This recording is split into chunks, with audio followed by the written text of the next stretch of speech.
യേശുവിൻ്റെ അടുക്കിലേക്ക് ശിഷ്യന്മാരൊക്കെ വന്നു. പല കാര്യങ്ങൾ അവർ ചോദിച്ചിട്ടുണ്ട്. ആ പല കാര്യങ്ങളുടെ ഇടയിൽ പ്രധാനപ്പെട്ടൊരു ചോദ്യം കർത്താവിനോട് ചോദിക്കണം. കർത്താവേ, അങ്ങ് പറഞ്ഞ വാക്കിൽ നിന്ന് ഞങ്ങൾ പിടിച്ചെടുത്തൊരു കാര്യമാ, ലോകത്തിന്റെ അവസാനത്തിനും അങ്ങയുടെ വരവിനും അടയാളം എന്തുവാ? ഇപ്പൊ മടങ്ങി വരവിനെ കുറിച്ചുള്ള ധാരാളം വാക്യങ്ങളുണ്ട്. കർത്താവിന്റെ മടങ്ങി വരവാണ് നമ്മുടെ പ്രതീക്ഷ. എന്നോട് നിങ്ങൾ വരണം. ഒത്തിരി വാക്യങ്ങളുണ്ട് അല്ലേ? ഒത്തിരി വാക്യങ്ങൾ. അപ്പോസ്തല പ്രവൃത്തി 1:11 വാക്യത്തിൽ പറയുന്നു, അല്ലയോ ഗലീല പുരുഷന്മാരെ, നിങ്ങൾ ആകാശത്തേക്ക് നോക്കി നിൽക്കുന്നത് എന്ത്? നിങ്ങൾ വിട്ട് സ്വർഗാരോഹണം ചെയ്ത ഈ യേശുവിനെ സ്വർഗത്തിലേക്ക് പോകുന്നവനായി നിങ്ങൾ കണ്ടതുപോലെ എന്ത് ചെയ്യും? പറഞ്ഞേ, മടങ്ങി വരും. തെസ്സലോനിക്കയിൽ പറയുന്നു, കർത്താവ് തൻ ഗംഭീര നാദത്തോടും പ്രധാന ദൂതന്റെ ശബ്ദത്തോടും ദൈവത്തിന്റെ കാഹളത്തോടും കൂടെ സ്വർഗത്തിൽ നിന്നും ഇറങ്ങി വരും. യോഹന്നാന്റെ സുവിശേഷം 14:1 വാക്യങ്ങൾ വായിക്കുമ്പോൾ, നിങ്ങളുടെ ഹൃദയം കലങ്ങിപ്പോവരുത്, ദൈവത്തിൽ വിശ്വസിപ്പിൻ, എന്നിലും വിശ്വസിപ്പിൻ, എൻ്റെ പിതാവിൻ്റെ ഭവനത്തിൽ അനേക വാസസ്ഥലങ്ങൾ ഉണ്ട്, ഇല്ലെങ്കിൽ ഞാൻ നിങ്ങളോട് എന്ത് ചെയ്യുമായിരുന്നു? പറയുമായിരുന്നു. ഞാൻ നിങ്ങൾക്ക് സ്ഥലം ഒരുക്കാൻ പോകുന്നു. ഞാൻ നിങ്ങൾക്ക് സ്ഥലം ഒരുക്കിയാൽ ഞാൻ ഇരിക്കുന്നിടത്ത് നിങ്ങളെയും ഇരുത്തേണ്ടതിന് പിന്നെയും വന്ന് നിങ്ങൾ എൻ്റെ അടുക്കൽ എന്ത് ചെയ്യും? ചേർത്തുകൊള്ളും. ഇതാ അവൻ മേഘാരൂഢനായി വരുന്നു. അപ്പൊ യേശു മടങ്ങി വരുമെന്ന് ധാരാളം വാക്യങ്ങൾ ഇതിനകത്തുണ്ട്. അപ്പൊ ഇവരുടെ അകത്തും ഒരു ചിന്ത, ഒന്ന് മടങ്ങി വരും. പക്ഷെ എപ്പോ വരും പറഞ്ഞാൽ കാലങ്ങളെ കുറിച്ച് അറിയത്തില്ല, നിങ്ങൾക്ക് അറിയേണ്ട കാര്യമില്ല.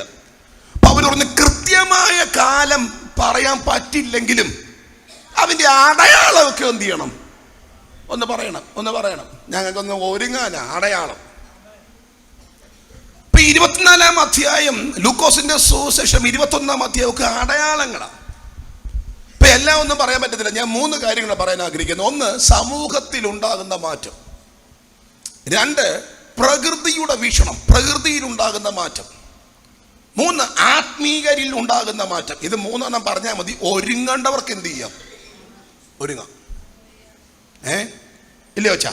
സ്തോത്ര. ഈ മാനസാന്തരത്തിന് വേണ്ടി 1 മണിക്കൂറത്തെ പ്രസംഗത്തിന്റെ ആവശ്യമൊന്നുമില്ല. ഒരു കോഴി എന്ത് ചെയ്താൽ മതി? മാനസാന്തരപ്പെടാൻ 3 മണിക്കൂറത്തെ പ്രസംഗത്തിന്റെ ആവശ്യമില്ല. ഒരു കോഴിയുടെ ഒറ്റ കൂവല പുള്ളി കേട്ടു. കോഴിയാന്നോ? ആ കോഴിയാ. അങ്ങോട്ട് മാറിക്കരഞ്ഞു. അത് കേട്ടപ്പോഴേ മനസ്സിലായി, ഈ കോഴി കൂവുന്ന എന്നെ ഉദ്ദേശിച്ച് മാത്രമായി എന്ത് ചെയ്യുന്നേ? കൂവുന്നേ. പുള്ളി ഗുണപ്പെട്ടു. ഇപ്പൊ മാറ്റങ്ങൾ ആഗ്രഹിക്കുന്നുണ്ടെങ്കിൽ ഇത് ധാരാളമാ. സ്തോത്ര. പ്രധാനപ്പെട്ട 3 മേഖല പറയാനാണ് കർത്താവിൽ ആഗ്രഹിക്കുന്നത്. പ്രാരംഭത്തിൽ ഞാൻ പറയാൻ ചിന്തിക്കുന്നത് സമൂഹത്തിലുണ്ടാകുന്ന മാറ്റം. നമുക്ക് വായിക്കാം. അതിന്റെ 36-ാമത്തെ വാക്യം ഒന്ന് വായിച്ചേ. 36-ാമത്തെ വാക്യം. ആ നാളും നാഴികയെ സംബന്ധിച്ചോ എന്റെ പിതാവിന് മാത്രമല്ലാതെ ആരും സ്വർഗത്തിലെ ദൂതന്മാരും പുത്രനും കൂടെ അറിയുന്നില്ല. നിന്റെ വരവിന് അടയാളം എന്താണെന്ന് ചോദിച്ചപ്പോൾ പറഞ്ഞ മറുപടി, ആ നാളിനെ കുറിച്ച്, സ്വർഗത്തിലെ ആ നാളും നാഴികയെ സംബന്ധിച്ച് എന്റെ പിതാവ് മാത്രമല്ലാതെ ആരും, പ്രത്യേകിച്ച് സ്വർഗത്തിലെ ദൂതന്മാരും പുത്രനും കൂടെ എന്ത് ചെയ്യുന്നില്ല? അറിയുന്നില്ല. പക്ഷെ അവിടെ കൊണ്ട് നിർത്തിയില്ല. പിന്നെ അടുത്ത വാക്യം പറയുന്നു, ആ കാലത്തിന്റെ പ്രത്യേകത നോഹയുടെ കാലം പോലെ തന്നെ മനുഷ്യപുത്രന്റെ വരവും ആകും. അപ്പോ കർത്താവ് എന്ന് വരും? ഒറ്റ കാര്യം ഓർത്താൽ മതി. നോഹയുടെ കാലം എങ്ങനെയാണോ ആ കാലത്തിലൊക്കെ ഈ കാലം എത്തുമ്പോൾ നമുക്ക് ഉറപ്പിക്കാം ആര് വരും. അങ്ങനെയാണെങ്കിൽ വരേണ്ട സമയം ആകുവാന്നാണോ? ഇല്ലേ? ആയി. ഇത് എത്ര സിമ്പിൾ ആണേ. എന്നാ വരുന്നേ? ഒറ്റ കാര്യമുള്ളൂ, നോഹയുടെ കാലം പോലെ ആകുമ്പോൾ ഞാൻ ഇങ്ങോട്ട് വരും. അപ്പൊ നോഹയുടെ കാലം എന്താ? ചിന്തിക്കാം. ആ കാലത്തിന് തത്തുല്യമായ കാലം വരുമ്പോൾ ഡെഫിനറ്റ്ലി യേശു വരും. അപ്പൊ അങ്ങനെയാണെങ്കിൽ എനിക്ക് ഒരു കാര്യം പറയാൻ ആഗ്രഹമുണ്ട്. മിക്കവാറും നമ്മുടെ തലമുറയിൽ തന്നെ വരാൻ സാധ്യത വിശ്വസിക്കുന്നുണ്ടോ? സ്തോത്ര. നമ്മുടെ തലമുറയിൽ തന്നെ ഇതൊക്കെ ഈ ഉണ്ടെന്നൊക്കെ പറയാനും ചോദിക്കാനും ഒക്കെ വളരെ എളുപ്പമുള്ള ആരും. പിന്നെ ചോദിക്കുന്നതന്നെ എളുപ്പമെന്നറിയാമോ? ഉണ്ടെന്ന് പറയാൻ അതിനേക്കാൾ എളുപ്പമോ? പിന്നെ സ്തോത്ര. ഈ റിയാലിറ്റിയിലോട്ട് വരുമ്പോഴാണ് ഇതൊക്കെ ഗൗരവമായി നാം ചിന്തിക്കേണ്ടി വരുന്നത്. റിയാലിറ്റിയിലോട്ട് വരുമ്പോഴാണ് ഇതിൻ്റെയൊക്കെ ഗൗരവഭാവം വരുന്നത്. മനസ്സിലാകുന്നവർക്കായി കർത്താവിന് സ്തോത്രം. അപ്പൊ നോഹയുടെ കാലം പോലെ സമൂഹമാകുമ്പോൾ, നോഹയുടെ കാലം പോലെ കൊടുമണ്ണാകുമ്പോൾ, നോഹയുടെ കാലം പോലത്തെ കാലം ഏലപ്പാറയിലാകുമ്പോൾ, നോഹയുടെ കാലത്തിന്റെ സിസ്റ്റങ്ങൾ, അതിന്റെ രീതികൾ, ഹൈ റേഞ്ചിലാകുമ്പോൾ, പത്തനംതിട്ടയിലാകുമ്പോൾ, കേരളത്തിലാകുമ്പോൾ, ലോകത്തിലാകുമ്പോൾ ഉറപ്പ് ഞാൻ ഇങ്ങോട്ട് വരും. അപ്പൊ എന്താണ് നോഹയുടെ കാലം? നോഹയുടെ കാലത്തിന്റെ പ്രത്യേകത ഒരു 3-4 ഉണ്ട്. 6-ാം അധ്യായം എടുക്കാമോ നിങ്ങൾ? ജനസീസ് മോളെ ഒരു 3-4 വാക്യം വായിക്കണം, കുഴപ്പമില്ലല്ലോ. ഓക്കെ, ജനസീസ് ഉൽപ്പത്തി പുസ്തകം എടുത്തോ, 6-ാം അധ്യായം എടുത്താട്ടെ, 1-ാമത്തെ വാക്യം തുടങ്ങി ഒന്ന് വായിച്ചേ. മനുഷ്യർ ഭൂമിയിൽ പെരുകി തുടങ്ങി. അവർക്ക് പുത്രിമാർ ജനിച്ചപ്പോൾ ദൈവത്തിന്റെ പുത്രന്മാർ മനുഷ്യരുടെ പുത്രിമാരെ സൗന്ദര്യമുള്ളവരെന്ന് കണ്ടിട്ട് തങ്ങൾക്ക് ബോധിച്ച ഏവരെയും ഭാര്യമാരായി. അന്നത്തെ ലോകത്തിന്റെ ഒന്നാമത്തെ പ്രത്യേകത ബോധിച്ചതുപോലെ നടക്കുന്ന ഒരു കാലം. എങ്ങനെയാ മാമേ? എല്ലാവരും എൻ്റെ കൂടെ ഉണ്ടോ? ബോധിച്ചതുപോലെ. എനിക്ക് ഏലപ്പാറയ്ക്ക് പോകാന്ന് വന്ന് ഞാൻ ഏലപ്പാറയ്ക്ക് പോവാ. എവിടെ പോവാടാ? ഏലപ്പാറയ്ക്ക്. ഇവിടെ പോകണ്ട, ഞാൻ പോയിരിക്കും. സിമ്പിൾ. എവിടെ പോകണം? ഞാൻ ഇന്നടുത്ത് പോവാ. എടാ അത് ശരിയല്ലടാ, നെവർ മൈൻഡ്. ആര് പറഞ്ഞാലും എക്സെപ്റ്റ് ചെയ്യാത്ത, അനുസരിക്കാതെ സ്വന്തം ഇഷ്ടപ്രകാരം സഞ്ചരിക്കുന്ന തലമുറകൾ ഉള്ള കാലമായിരുന്നു ആരുടെ? അപ്പൊ ആ ഒരു കാലത്തിന്റെ സിമ്പൽ ഇന്നുണ്ടോ? ഉണ്ടോ? അയ്യോ, അപ്പനും അമ്മയ്ക്ക് മക്കളെ പേടിയായിപ്പോ. ഏതാ? തന്നോളമായാൽ താനെന്ന് വിളിക്കണം. അത് തന്നോളമായാലാ. ഇപ്പൊ അപ്പന്റെ പേടി 7-ാം ക്ലാസ്സുകാരനെയാ. എന്റെ പാസ്റ്ററെ കഴിഞ്ഞിടയ്ക്ക് സോഷ്യൽ മീഡിയക്കകത്തൊരു വീഡിയോ വന്നു. എൻ്റെ അമ്മാമേ 12 വയസ്സുകാരൻ്റെ കയ്യിൽ നിന്ന് ഒരു മൊബൈൽ ഫോൺ എന്ത് ചെയ്തു? അമ്മ ഇങ്ങ് മേടിച്ചു. 12 വയസ്സുകാരൻ്റെ ഇത് മൊബൈൽ ഫോൺ ഇങ്ങ് മേടിച്ചു. 1/2 മണിക്കൂർ കൊണ്ട് അവൻ ആ വീട് എന്ത് ചെയ്തു? കണ്ടായിരുന്നോ നിങ്ങൾ? തകർത്തു. അയ്യോ, ആധുനിക ഉപകരണങ്ങൾ മൊത്തം ഉണ്ട് ഒരു വീട്ടിൽ. ഒരപ്പന്റെ പുരുഷായുസ് കൊണ്ട് ഉണ്ടാക്കിയ സാധന. ഒരു പുരുഷായുസ് കൊണ്ട് മരുഭൂമിയിലൊക്കെ അധ്വാനിച്ചുണ്ടാക്കിയ സംഭവമാണ്. പക്ഷേ 1/2 മണിക്കൂർ കൊണ്ട് അവനെ അടിച്ച് ഫിനിഷ് ചെയ്യും. അവൻ്റെ ഇത് മൊബൈലിൽ മേടിച്ചാ. സ്തോത്രം. ജനിപ്പിച്ച് അമ്മ കാശ് കൊടുത്തില്ലെന്ന് പറഞ്ഞുകൊണ്ട് വീടിന് ചുറ്റും നടന്ന് തെറി വിളിക്കുന്ന ഒരു ചെറുക്കൻ്റെ ഒരു 8-10 വയസ്സുള്ള 12 വയസ്സുള്ള ഒരു ചെറുക്കൻ്റെ വീഡിയോ നമ്മൾ എന്ത് ചെയ്തതാ? ഈ സോഷ്യൽ മീഡിയക്കകത്ത് കണ്ടതാ. സ്തോത്രം. നമ്മളൊക്കെ എനിക്കറിയത്തില്ല കേട്ടോ, ഇതൊക്കെ പറഞ്ഞു വരുമ്പോൾ നിങ്ങൾ ഇതിന്റെ സിസ്റ്റത്തിലോട്ട് മനസ്സിലാക്കണം. സ്തോത്രം. ഇഷ്ടപ്രകാരം സഞ്ചരിക്കുന്ന തലമുറകൾ ഉള്ള കാലമായിരുന്നു നോഹയുടെ കാലമെങ്കിൽ ഇന്ന് ആ കാലഘട്ടമാണെന്ന് പറയുന്നതിനകത്ത് ഒരു സങ്കോചവുമില്ല. ഇന്ന് രാത്രി തിരിച്ചറിയുന്നവർക്കായി ദൈവത്തെ സ്തുതിക്കുന്നു. ഹല്ലേലൂയ. ആർക്കും ആരെയും നിയന്ത്രിക്കാൻ പറ്റത്തില്ല. ഈ നമ്മുടെ വിശ്വാസ കാര്യങ്ങൾ പറഞ്ഞ പണ്ടൊക്കെ ഈ പാസ്റ്റർമാർക്ക് വീടുകളുടെ അകത്തൊരു സ്വാധീനം ഉണ്ടായിരുന്നു. അറിയാമോ? പണ്ടൊക്കെ ഈ പാസ്റ്റർമാർക്ക് വീടുകളിൽ, വിശ്വാസ വീടുകളിൽ ഒരു സ്വാധീനമുണ്ട്. ഡോ പാസ്റ്റർപ്പ വരുന്നടാ എന്ന് പറഞ്ഞാൽ പിള്ളേർക്കൊക്കെ പണ്ട് പേടിയായിരുന്നു. ആ പേടി പിള്ളേർക്ക് ഇല്ല. അതെന്തായിരിക്കും അറിയാമോ? എന്നറിയോ? നമ്മൾ ഈ പിള്ളേരുടെ മുമ്പിലിരുന്ന വാസിന്റെ കുറ്റം പറയുന്നേ. ഇവരുടെ കൊണ്ടിരുന്ന ഞായറാഴ്ച വണ്ടിയെ കയറിയ അപ്പത്തൊട്ടോ എന്നാ സങ്കീർത്തനമായിരുന്നു പുള്ളിയുടെ സങ്കീർത്തനം. എന്നാ പാട്ടാ, അവളുടെ പാട്ട് കേട്ടില്ലയോ? നമ്മൾ ഈ അപ്പം പിള്ളേർ തോന്നുന്നു ഇത്രയ്ക്ക് ഉള്ളൂ. പിന്നെ നമ്മൾ പിന്നെ പറയും ഓണ്ടറാ പാസ്റ്റപ്പ വരുന്നത്. എന്നാ വരന മമ്മി പറഞ്ഞ പാസ്റ്റർ അല്ലയോ? ആ പുള്ളി വന്നിട്ട് പോട്ടെ, കുഴപ്പമൊന്നുമില്ല.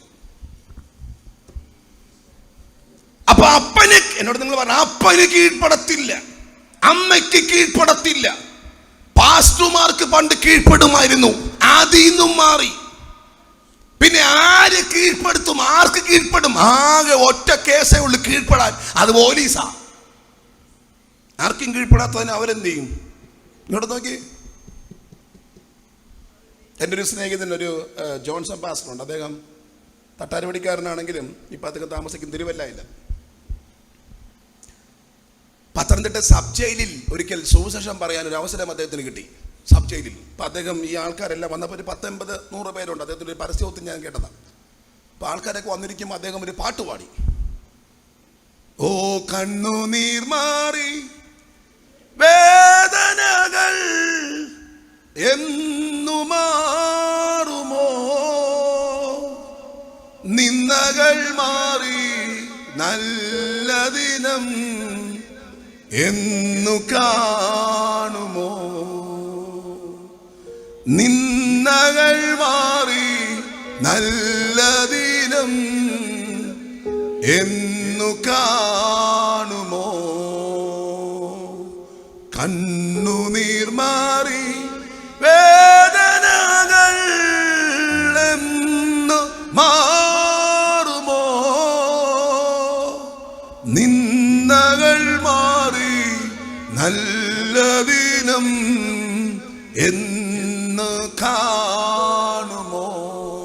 ആ പാട്ട് മൊത്തം പാടിയപ്പോൾ 80 പേരും കരഞ്ഞു. എന്നിട്ട് പറഞ്ഞു, പാസ്റ്റർ ഒന്നുകൂടെ പാടണം. ഒന്നുകൂടെ പാടി. ബാക്കിയുള്ളവരും കരഞ്ഞു. നിർത്തിയില്ല, പാസ്റ്റർ ഒന്നുകൂടെ. അദ്ദേഹം പറഞ്ഞത് 5 വട്ടം അങ്ങാണ്ട് ആ പാട്ട് എന്ത് ചെയ്തു, സ്തോത്രം പാടിച്ചു. എവിടെന്നറിയോ? സെൻട്രൽ ജയിലിൽ. കാരണം പലരും അകപ്പെട്ടു പോയതാണ്, മനഃപൂർവമായി ചെന്ന് കയറിയതല്ല. പറഞ്ഞതിന്റെ സാരാംശം, ആർക്കും കീഴ്പ്പെടാതെ ബോധിച്ചതുപോലെ നടന്നാൽ ചെന്നെത്തുന്ന സ്ഥലം മോശമായിരിക്കും. അത് തിരിച്ചറിയാൻ വേണ്ടി മാത്രം ആ പാട്ടും അതിന്റെ സംഭവങ്ങളും പറഞ്ഞെന്ന് മാത്രമേ ഉള്ളൂ. ഞാൻ പറഞ്ഞതിന്റെ സ്റ്റേറ്റ്മെന്റ്, നോഹയുടെ കാലം അങ്ങനെ ആയിരുന്നെങ്കിൽ ഇന്ന് ആ കാലത്തിന് ഒരു മാറ്റമില്ല. ബോധിച്ചതുപോലെ നടക്കുന്ന കാലഘട്ടം. തലമുറയുടെ കാര്യമൊക്കെ പറഞ്ഞാലേ, ഞാൻ പറഞ്ഞില്ല, നിങ്ങൾക്ക് തന്നെ അറിയാമല്ലോ, നമുക്കൊക്കെ പരിമിതിയുണ്ട്. ഇപ്പം പൈസ ഒത്തിരി വന്നു, പെന്തിക്കോസുകാർക്ക് ഇഷ്ടംപോലെ പൈസ വന്നു. പണ്ടാണ് ഒരു മുറിക്കകത്ത് 4 പേര് താമസിച്ചു. ഇപ്പം 4 പേർക്ക് 4 മുറിയാണ്. ഈ ഹെൽത്ത് ഇഷ്യൂസ് ഒക്കെ ഉള്ളത് കൊണ്ട് നമ്മൾ ഫുഡ് കഴിക്കുന്നത് 7 o'clock.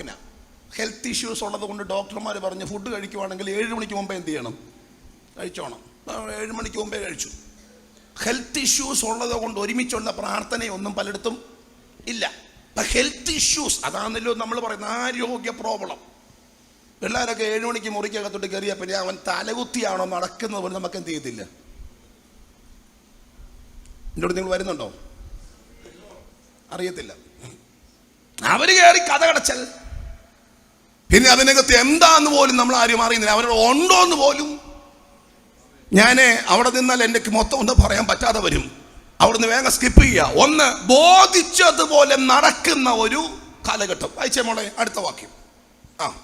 അപ്പോൾ യഹോവ, മനുഷ്യനിൽ എൻ്റെ ആത്മാവ് സദാകാലവും വാദിച്ചുകൊണ്ടിരിക്കുകയില്ല. രണ്ടാമത്തെ കാര്യം, മനുഷ്യനിൽ എൻ്റെ ആത്മാവ് എല്ലാ ദിവസവും സദാകാലവും വാദിച്ചുകൊണ്ടിരിക്കത്തില്ല. കാരണം അവൻ ജഡം തന്നെയല്ലോ. എങ്ങനെ ഒന്ന് പറഞ്ഞേ, എന്ന് പറഞ്ഞ എന്താ അർത്ഥം? അന്നത്തെ ആൾക്കാരുടെ പ്രത്യേകത, ഒറ്റ ചിന്തയെ അവർക്ക് ഉണ്ടായിരുന്നുള്ളൂ, നമുക്കൊരു ജഡം മാത്രമേ ഉള്ളൂ, അകത്ത് ആത്മാ ഉണ്ടെന്നുള്ള ഒരു ചിന്തയും ഇല്ല. എന്ന് പറഞ്ഞാൽ ജഡത്തിന് എന്താ വേണം? ഭക്ഷണവും വിനോദവും മാത്രം. മനസ്സിലാവുന്നുണ്ടോ? എന്ന് പറഞ്ഞാൽ ജഡം മാത്രമേ ഉള്ളൂ എന്ന ധാരണയിൽ ജീവിച്ചവർ ആത്മാവിനെ കുറിച്ച് ഒരു അറിയില്ല. ഇന്നും നമുക്ക് അങ്ങനെ ഭൂരിഭാഗം പേരുടെയും പ്രത്യേകത ജഡത്തെക്കുറിച്ച് മാത്രം ചിന്തിക്കുന്ന ആൾക്കാരാണ്. ജഡത്തെക്കുറിച്ച് മാത്രം. നേരം വെളുക്കുമ്പോഴത്തെ ആദ്യത്തെ ചിന്ത രാവിലത്തെ ബ്രേക്ക്ഫാസ്റ്റ് എന്താ ഉണ്ടാക്കുന്നുള്ളത്. ആ ബ്രേക്ക്ഫാസ്റ്റ് കഴിച്ചുകൊണ്ടിരിക്കുമ്പോൾ അടുത്ത ചിന്ത ഉച്ചക്കത്തെ ലഞ്ചിന്. അതെ, അറിയണമെങ്കിൽ സഹോദരിമാരോട് ചോദിക്കണം. അവരുടെ ഏറ്റവും വലിയ കൺസേൺ എന്തെല്ലാം കൂട്ടാൻ ഉണ്ടാക്കും എന്നുള്ള വിഷയത്തില്ല. അവന് വേണ്ടി 10 മിനിറ്റ് പ്രാർത്ഥിക്കുന്ന വിഷയത്തിലല്ല. എന്ത് കൂട്ടാൻ കൊടുക്കും. ഇന്നലെ പറ്റിച്ചു കൊടുത്തു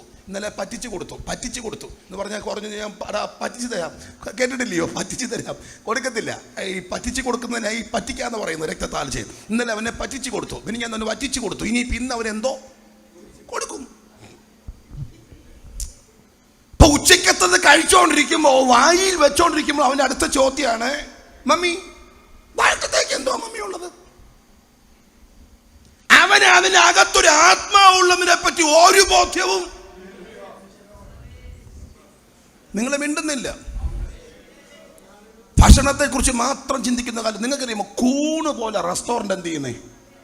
കൂണ് പോലെ. നിങ്ങൾക്ക് അതിനകത്ത് ആശ്ചര്യമായി തോന്നിയ കാര്യം, ഒറ്റ റെസ്റ്റോറൻറ്റിൽ പോയാൽ ഉടനെ കിട്ടത്തില്ല. എല്ലാ റെസ്റ്റോറൻറ്റിലും ഭയങ്കര ക്യൂവാ. കാരണം ആൾക്കാർക്ക് മറ്റൊന്നിനെ കുറിച്ച് ചിന്തിക്കാനില്ല. എൻ്റെ പൊന്നു സഹോദരങ്ങളെ, ഇത് ഞാൻ സിമ്പിളായിട്ട് എൻ്റെ പച്ച മലയാളത്തിൽ നിങ്ങൾക്ക് മനസ്സിലാകുന്ന ലാംഗ്വേജിലാണ് പറയുന്നത്. ഇതിനകത്ത് ഗ്രീക്കോ ഹീബ്രോ ഒന്നുമില്ല. അതിൻ്റെ ഒന്നും ആവശ്യമില്ല. നിങ്ങൾക്ക് മനസ്സിലാവണം, യേശു മടങ്ങി വരാൻ കാലഘട്ടം അടുത്തെന്ന് നാം തിരിച്ചറിയണം. അതുകൊണ്ട് പണ്ടത്തെ പോലെയല്ല, അതിനൊക്കെ ശക്തമായ ഉണർവിലേക്ക് ദൈവസഭ തിരിച്ചു കയറി വരണം. അതാണ് ഇന്ന് രാത്രി ദൈവം ആഗ്രഹിക്കുന്നത്. അത് വിശ്വസിക്കുന്ന എത്ര ദൈവമക്കളുണ്ട്? ഒരുമിച്ച് കരങ്ങൾ ഉയർത്തി ശക്തിയോടെ ഹല്ലേലൂയ പറ. ജഡത്തെക്കുറിച്ച് മാത്രം ചിന്തിക്കുന്ന ഒരു കാലഘട്ടം. അകത്തൊരു ആത്മാവിനെ കുറിച്ച് നോ വറീസ്. അകത്തൊരു സാധനമുണ്ട്, അതിനെക്കുറിച്ച് ഒരു ബുദ്ധിമുട്ട്, ഒരു പറയും. ആ പുള്ളിക്ക് ആരോഗ്യമുണ്ടോ? ഒരു ഇൻഡോർ മീറ്റിംഗ് അല്ലേ, കൂടുതൽ പേരും ബെന്തിക്കോസ്തുകാരല്ലേ. ആകത്തെ ആത്മാവിന് ഭക്ഷണം കൊടുക്കാത്ത എത്ര പേരുണ്ടെന്നറിയോ? എങ്ങനെ അകത്തെ പുള്ളി ഫില്ല് ചെയ്യുന്നേ? നല്ല വചന കേൾവി. നമുക്ക് ഉറങ്ങാൻ പറ്റിയ നല്ല സമയമായത് പറ. സഭായോഗത്തിന് നല്ല മെസ്സേജ് പറയുമ്പോൾ നമുക്ക് ഉറങ്ങാൻ പറ്റും. കാരണം വീട്ടിൽ ചെന്നാൽ ഉറക്കമില്ല, സമാധാനമില്ല, ഉറക്കമില്ല. റബ്ബർ എടുത്തുകൊണ്ട് പോകുമോ? ഇപ്പോൾ വിലയില്ലാത്തതുകൊണ്ടൊരു കുഴപ്പമില്ല. റബ്ബർ ആരെങ്കിലും മൂട്ടിച്ചുകൊണ്ട് പോകുമോ? അടുക്കളയിൽ കൂടെ കുത്തി ആരെങ്കിലും കയറി വരുമോ? കാരണം നമുക്ക് വലിയ വീടായതുകൊണ്ട് അടുക്കള തുറന്ന് നമുക്ക് അറിയത്തില്ല. നമ്മൾ ഈ ബെഡ്റൂമിനകത്തല്ലയോ, ഇത് 1 കിലോമീറ്ററാണ്, രക്തത്താലി ചെയ്യും. അപ്പം അതുകൊണ്ട് അതിലെങ്ങനെ പൊളിച്ചു വരുമെന്ന് അറിയത്തില്ല.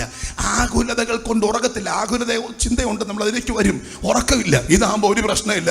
ഒരാളിങ്ങനെ മയക്കൊണ്ട് നിൽക്കുക, എല്ലാവരും നോക്കിക്കൊണ്ട്, നമുക്കൊരു ദോഷവും വരത്തില്ല. എന്നാൽ പിന്നെ നമുക്ക് എന്ത് ചെയ്തേക്കാം? ഇനി പാട്ട് പാടിയാലോ?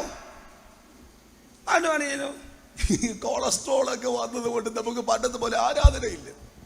എൻ്റെ അടുത്ത് നിങ്ങൾ വരടെ കേട്ടു.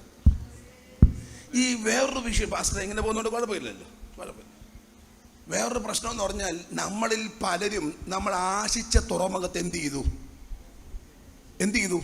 എത്തി. പെന്തിക്കോസി വന്നപ്പോൾ നമുക്ക് ടെൻഷനായിരുന്നു. ദൈവമേ രക്ഷപ്പെട്ടു പോകുമോ? മോളെ കെട്ടാൻ ആരേലും വരുമോ? അവനെങ്ങാനും ഒരു ഭാവി ഉണ്ടാകുമോ? അവൻ UK-ലോ അമേരിക്കയിലോ വല്ലതും പോകുമോ? ടെൻഷനോ, ഉപവാസവും പ്രാർത്ഥനയും. നമ്മളിപ്പോൾ രക്ഷപ്പെട്ടു. പിള്ളേർ അയർലൻഡിലും UK-ലൊക്കെ പോയി.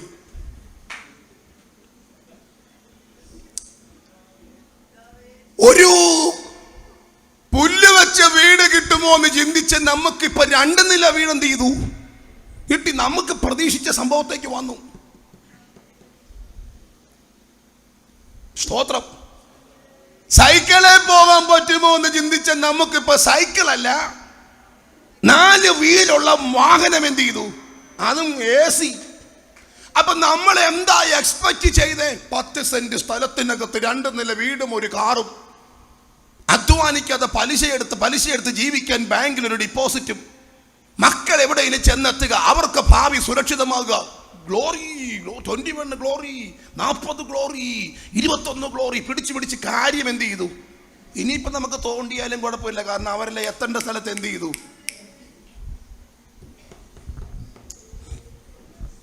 എൻ്റെ കൂടെ നിങ്ങൾ വരുന്നുണ്ടോ?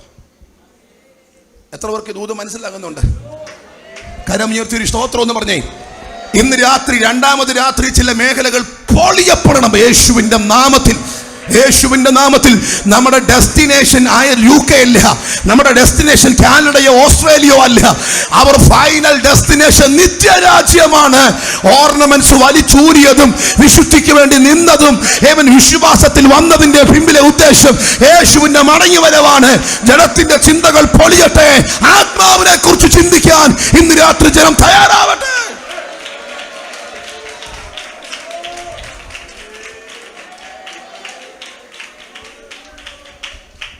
ഒരു നോർമൽ ചർച്ചിലാകെ 3 മീറ്റിംഗ് പ്രധാനമായിട്ടുള്ളത്.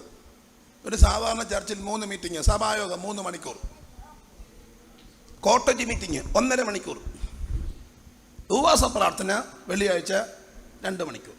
അത് 10 തൊട്ട് 12 വരെ, അല്ലെങ്കിൽ 10:30 തൊട്ട് 12 വരെ. അപ്പം 3, 2, 5, 6.5 മണിക്കൂറാണ് ഒരാഴ്ച ആത്മാവിന് വേണ്ടിയുള്ളത്.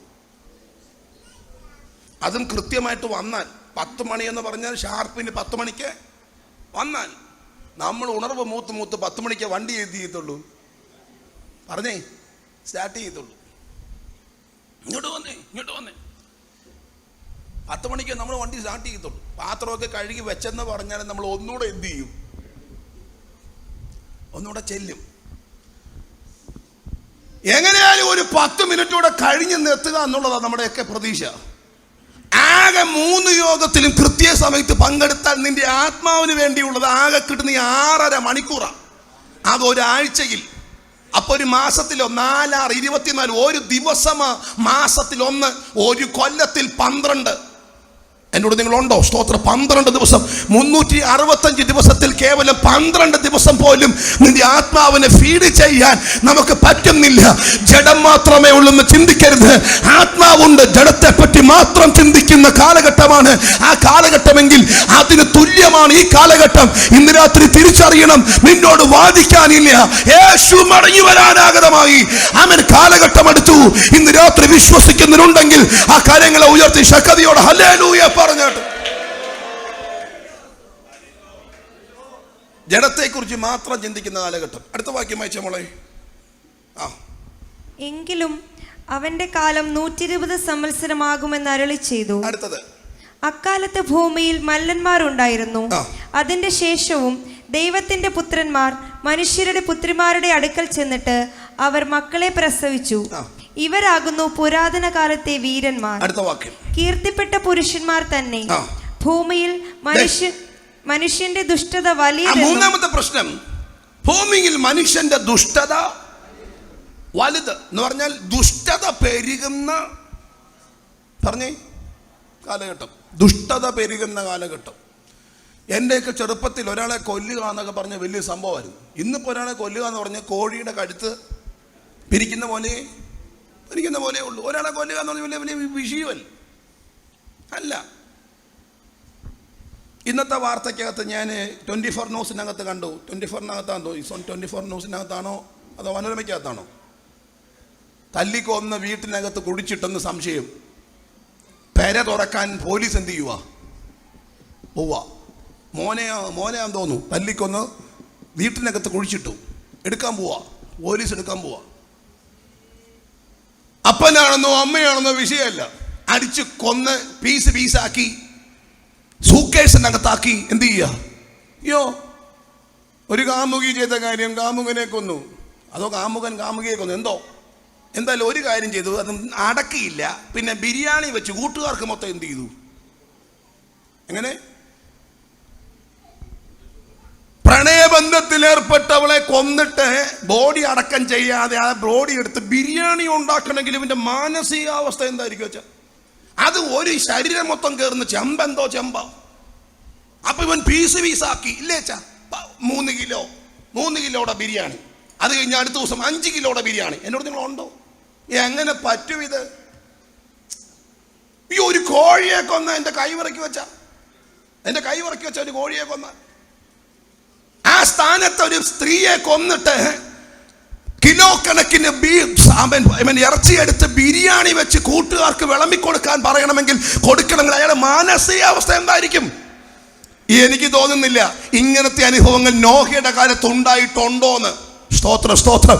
ദുഷ്ടത പെരുകി എന്ന് പറഞ്ഞാലും സ്വന്തം കൂടെയുള്ളതിനെ ബിരിയാണി വെച്ച് കൊടുക്കത്തക്ക നിലയിൽ ദുഷ്ടത ആ കാലത്തുണ്ടോ എന്ന് എനിക്ക് അറിയത്തില്ല. അതിനേക്കാൾ ദുഷ്ടത പെരുകി നിൽക്കുന്ന ഒരു കാലഘട്ടത്തിലാണ് ഞാനും നീയും വസിക്കുന്നത് എന്ന യാഥാർത്ഥ്യം ഇന്ന് രാത്രി തിരിച്ചറിയാനാണ് സ്വർഗ്ഗം നമ്മോട് സംസാരിക്കുന്നത്. വിശ്വസിക്കുന്നവർക്കായി കർത്താവിന് സ്തോത്രം. എനിക്കറിയത്തില്ലേ പണത്തിന് വേണ്ടി മനുഷ്യൻ ചെയ്യുന്ന കാര്യം. ഈ സ്കൂളെന്നൊക്കെ പറയുന്നത് നമ്മുടെ പ്രതീക്ഷയാണ് അല്ലേ? ഞാൻ കഴിഞ്ഞ അടുക്കൊരു പരസ്യത്തിന് പറഞ്ഞൊരു കാര്യം, സ്കൂളെന്നൊക്കെ പറഞ്ഞാൽ നമ്മുടെ പ്രതീക്ഷയാണ്. നമ്മളെ പണ്ട് പഠിപ്പിച്ചേക്കുന്നത് മാതാപിതാ ഗുരു ദൈവം എന്നാണ്. എന്ന് പറഞ്ഞാൽ ദൈവത്തിന് തുല്യമാണ് ആര്? ഗുരു എന്നാ പണ്ട് നമ്മൾ പഠിച്ചിരുന്നത്. ഇപ്പൊ ആ ഗുരുക്കളെ പോലും നമുക്ക് എന്ത് ചെയ്യാൻ പറ്റുന്നില്ല, വിശ്വസിക്കാൻ പറ്റുന്നില്ല. പല ഗുരുക്കന്മാരും മയക്കമരുന്നിന്റെ ഏജന്റുമാരാ.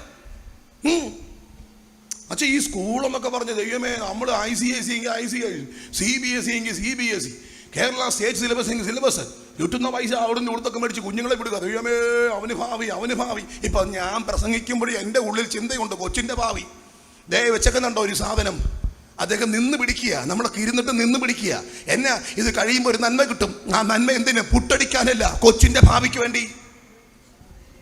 4 മണിക്ക് റബ്ബർ വെട്ടാൻ പോകുന്ന ആൾക്കാരുണ്ട്. 4-നും 3 മണിക്കും ഹെഡ്ലൈറ്റ് ഒക്കെ വെച്ച് 3 മണിക്ക് റബ്ബർ വെട്ടുന്നത് കിട്ടുന്ന പൈസയ്ക്ക് വൈകിട്ട് മത്തി മേടിച്ച് അടിച്ച് പൊരിച്ച് കഴിക്കാനല്ല. മത്തി മേടിക്കത്തില്ലെന്നല്ല, മേടിക്കും. ബാക്കി പൈസ കുഞ്ഞിന്റെ പഠനം, കുഞ്ഞിന്റെ ഫ്യൂച്ചർ, അതിനു വേണ്ടി നമ്മൾ സ്വരുക്കൂട്ടി വെച്ചിട്ട് ഒരു കുഞ്ഞിനെ സ്കൂളിലോട്ട് വിടുമ്പോൾ ആ സ്കൂള് പോലും ദുഷ്ടതയുടെ സ്ഥലമായി മാറുക എന്ന് പറഞ്ഞാൽ എങ്ങനെ നമുക്ക് ഉൾക്കൊള്ളാൻ പറ്റും? എവിടെ ചെന്ന് തീരും ഈ ലോകം?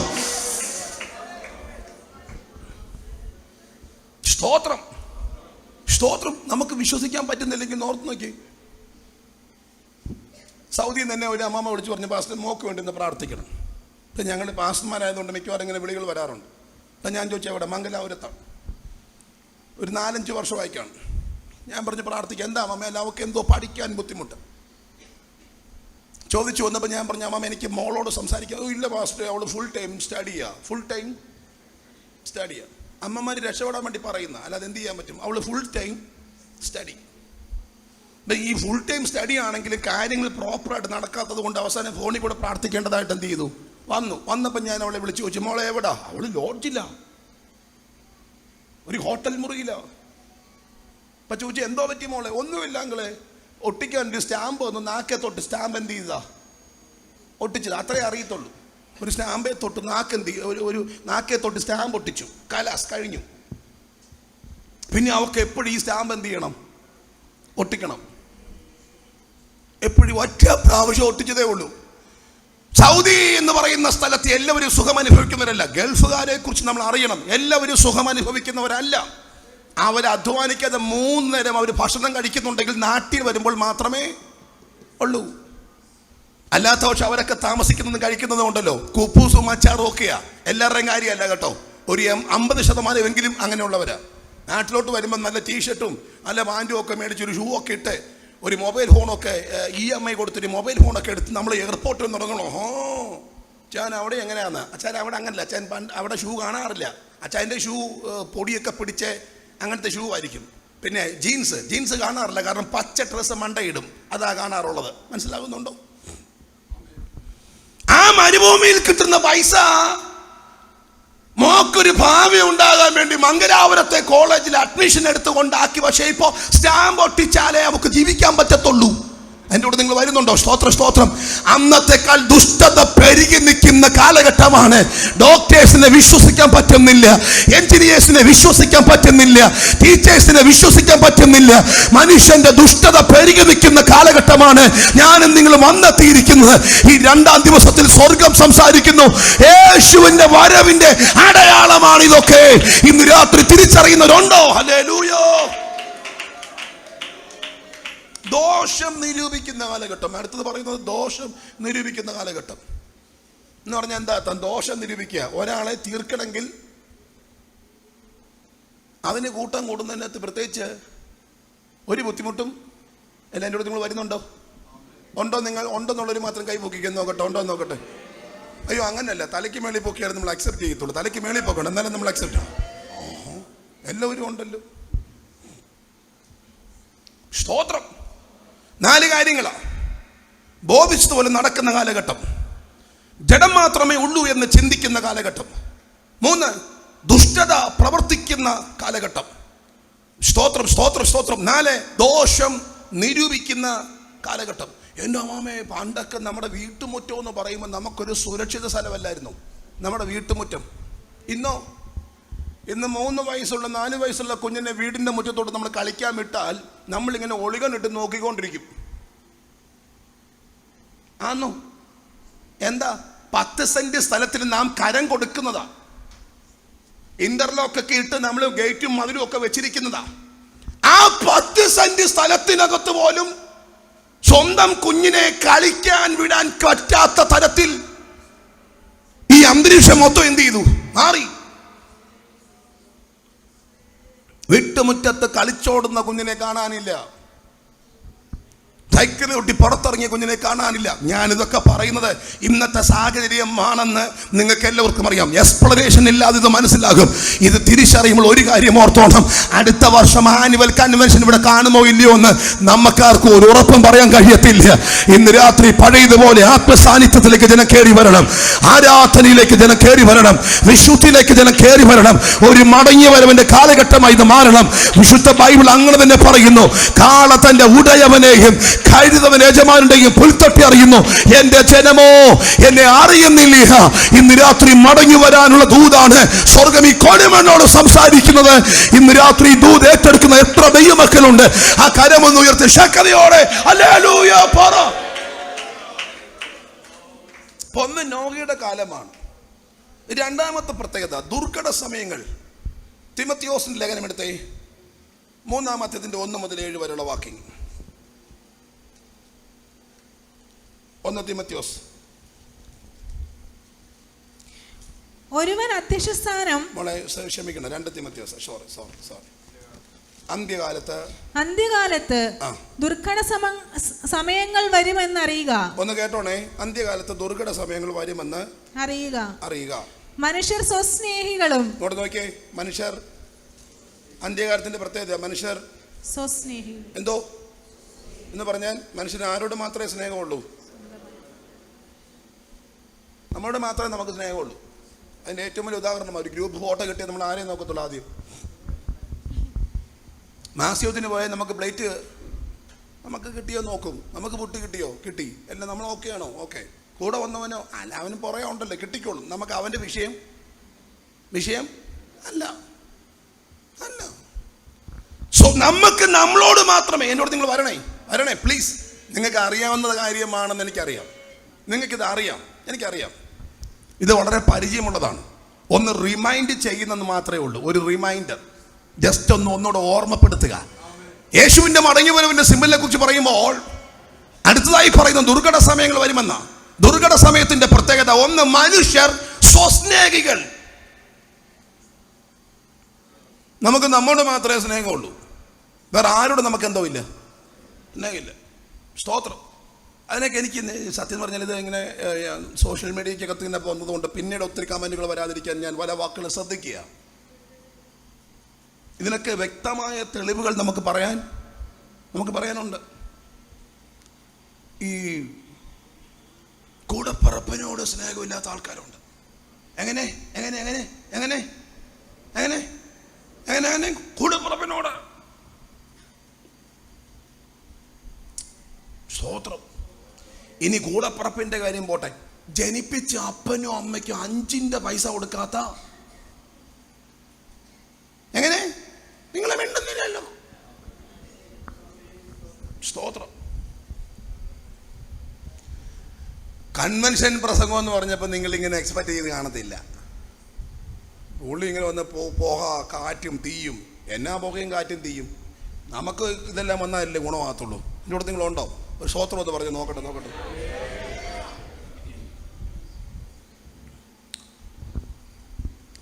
ഈ പിന്നെ അപ്പനോടും അമ്മയോടും സ്നേഹമുള്ളൊരു കൂട്ടം ആൾക്കാരുണ്ട്, മക്കൾ. എല്ലാ മക്കൾക്കും അല്ല, അപ്പനോടും അമ്മയ്ക്ക്. ഇപ്പോൾ ഈ കാനഡ, UK, ഓസ്ട്രേലിയയിലൊക്കെ താമസിക്കുന്ന പിള്ളേർക്ക് അപ്പനോടും അമ്മയ്ക്കും അമ്മയോട് ഭയങ്കര സ്നേഹമാണ്. അതെപ്പോഴെന്നറിയോ? അവർക്കൊരു കുഞ്ഞുണ്ടാകുമ്പോൾ. അവർക്കൊരു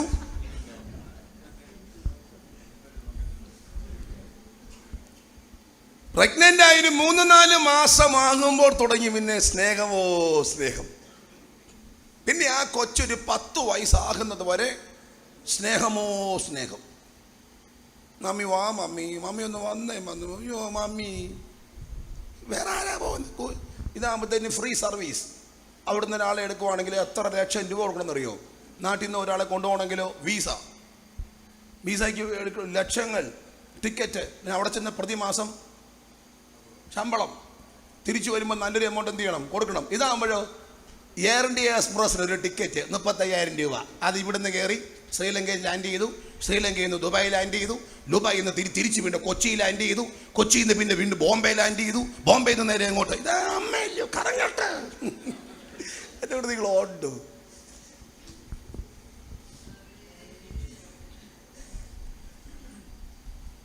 അവിടെ ചെന്ന് 6 മാസത്തെ ഫുൾ സർവീസ് കഴിഞ്ഞിട്ട് തിരിച്ചെന്ത് ചെയ്തു? കയറ്റി വിട്ടു. ചില ആൾക്കാർ ചെയ്യുന്ന കാര്യം കേൾക്കണോ?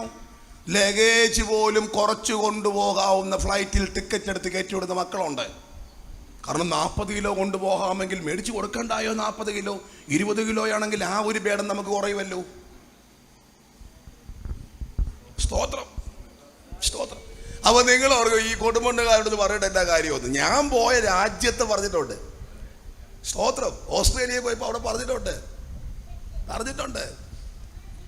15 കിലോയുടെ ഫ്ലൈറ്റ് ടിക്കറ്റ് കയറ്റി വിടരുതേ. പോകുന്ന വഴിക്ക് തിരിച്ച് മടങ്ങി പോകുമ്പോൾ അമ്മയുടെ ഒരു നാട്ടിൽ അറ്റ്ലീസ്റ്റ് 1 ലക്ഷം രൂപയിൽ എന്ത് ചെയ്യണം? മമ്മി കൈവച്ചോ, മമ്മി അപ്പായിക്ക് കൊടുക്കണ്ട ആർക്കും, മമ്മി കൈവച്ചോ, മമ്മി 1 ലക്ഷം രൂപ കൊടുക്കണം. സ്തോത്രം. അതിനകത്ത് പോലും ബിസിനസ് കാണുന്ന തലമുറയുടെ കാലഘട്ടമാണിത്. മറ്റാരെ സ്നേഹിക്കാൻ ഇവിടെ ആർക്കും നേരമില്ല. സ്വന്തം കാര്യം മാത്രം നോക്കുന്നൊരു തലമുറയുടെ കാലഘട്ടമാണ് ഈ കാലഘട്ടം. ഇന്ന് രാത്രി തിരിച്ചറിയുന്നവരുണ്ടോ? ഇതിനകത്ത് എന്തെങ്കിലും മാറ്റിവെക്കാനുണ്ടോ? ഇതൊക്കെ കാണുമ്പോൾ ഓർത്തോണം, യേശുവിന്റെ വരവാഗതമായെന്ന് ഇന്ന് രാത്രി തിരിച്ചറിയുന്നവർക്കായി കർത്താവിനെ സ്തുതിക്കുകയാണ്.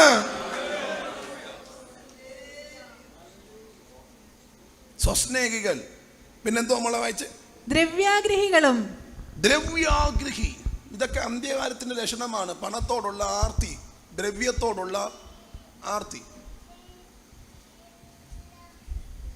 ഇപ്പം നമ്മുടെയൊക്കെ പലരുടെയും അധ്വാനം കണ്ടാൽ ഓർക്കും കഞ്ഞി കുടിക്കാൻ വേണ്ടിയാണ്. ഈ കഷ്ടപ്പാട് മൊത്തം കഞ്ഞുടിക്കാനല്ല, കൂട്ടി വെക്കാനാ. നമ്മുടെ ഈ പലരുടെയും കഷ്ടപ്പാട് കണ്ടാൽ ഓർക്കും കഞ്ഞി കുടിക്കാൻ വേണ്ടുന്നത്. കഞ്ഞി കുടിക്കാനൊക്കെ ഉണ്ട്, പിന്നെ ഇത് കൂട്ടി വെക്കാനാ. 10 1 ലക്ഷം FT ഇട്ട് അങ്ങോട്ട് മാറ്റി, 10 1 ലക്ഷം FT ഇട്ട് ഇങ്ങോട്ട് മാറ്റി, 10 1 ലക്ഷം. ഇത് കൂട്ടി വെക്കാനുള്ളത് അത്ര പാടാ. അല്ലാതെ കഞ്ഞി കുടിക്കാൻ വേണ്ടിയുള്ള ഉണ്ടാക്കുന്നു. നിങ്ങൾ എന്നോട് ഉണ്ടെന്നോ ഇല്ലെന്നോ?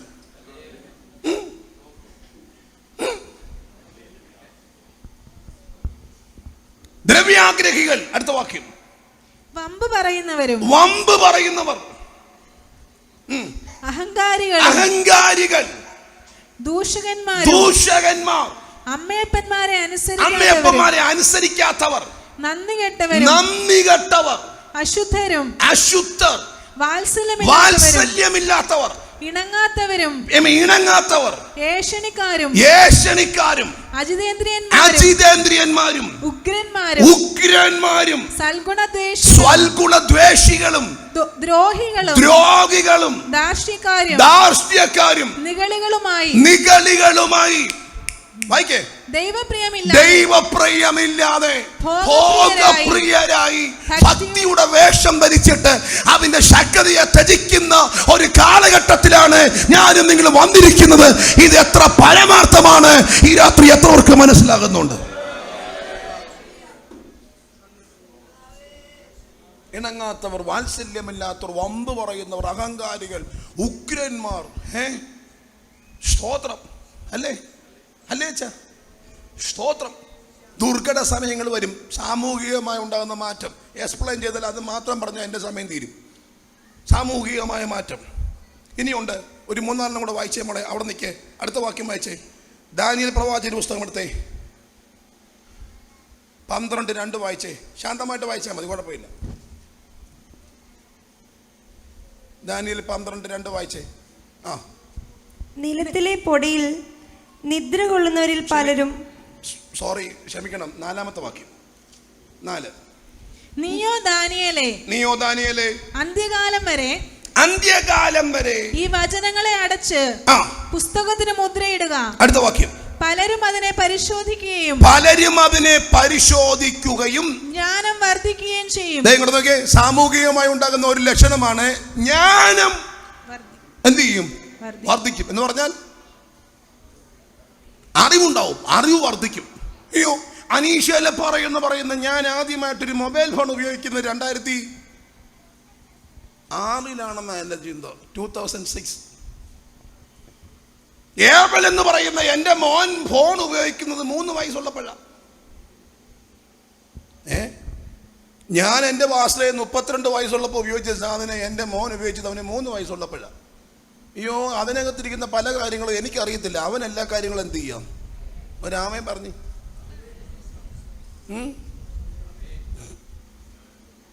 ജ്ഞാനം വർദ്ധിക്കും. നിങ്ങൾക്കറിയാം. സ്തോത്രം. ഇതിനെക്കുറിച്ച് ഞാൻ എക്സ്പ്ലനേഷൻ വേണമെന്നില്ല, എക്സ്പ്ലനേഷൻ്റെ ആവശ്യമില്ല. എന്നേക്കാൾ പ്രബുദ്ധരാണ് നിങ്ങൾ. നമുക്കറിയാത്ത കാര്യങ്ങൾ 3 വയസ്സുള്ള കൊച്ചിനെന്ത് ചെയ്യാം? അവനറിയാം. മൊബൈൽ ഫോണൊക്കെ അവന് ആപ്ലിക്കേഷൻ ഡൗൺലോഡ് ചെയ്യുന്നതും കാര്യങ്ങൾ സെറ്റ് ചെയ്യുന്നത് അവനാണ് നമുക്ക് പറഞ്ഞു തരുന്നത്. നമുക്കറിയത്തില്ല. നമുക്ക് ആകെ അറിയാവുന്നത് തോണ്ടുക എന്ന് മാത്രമേ ഉള്ളൂ. മേലോട്ട് നോണ്ടുക. എങ്ങനെ ഒരു ഫോൺ സംഘടിപ്പിക്കുക എന്നുള്ളതാണ് നമ്മുടെ ഏറ്റവും വലിയ ആഗ്രഹം. അത് സൈലൻ്റ് ആക്കാൻ അറിയത്തുമില്ല, സ്വിച്ച് ഓഫ് ആക്കാനും അറിയത്തില്ല. മേടിച്ച് ബാഗിനകത്ത് ഇട്ടോണ്ട് വരും. ആരാധനയ്ക്ക് പാട്ട് പാടും, പ്ലീസ് അതിനെ കിടക്കോ എന്ന് അടിച്ചുകൊണ്ടിരിക്കുക. ഓഫ് ചെയ്യാൻ പറഞ്ഞാൽ അറിയത്തില്ല.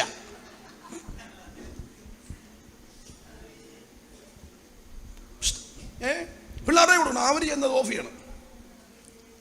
അന്ത്യകാലത്തിന്റെ ലക്ഷണമാണ് ജ്ഞാനം വർദ്ധിക്കും. നോഹയുടെ കാലം പോലൊരു കാലം വരുന്നു. ദുർഘട സമയങ്ങൾ വരുന്നു. ജ്ഞാനം വർദ്ധിക്കുന്നു.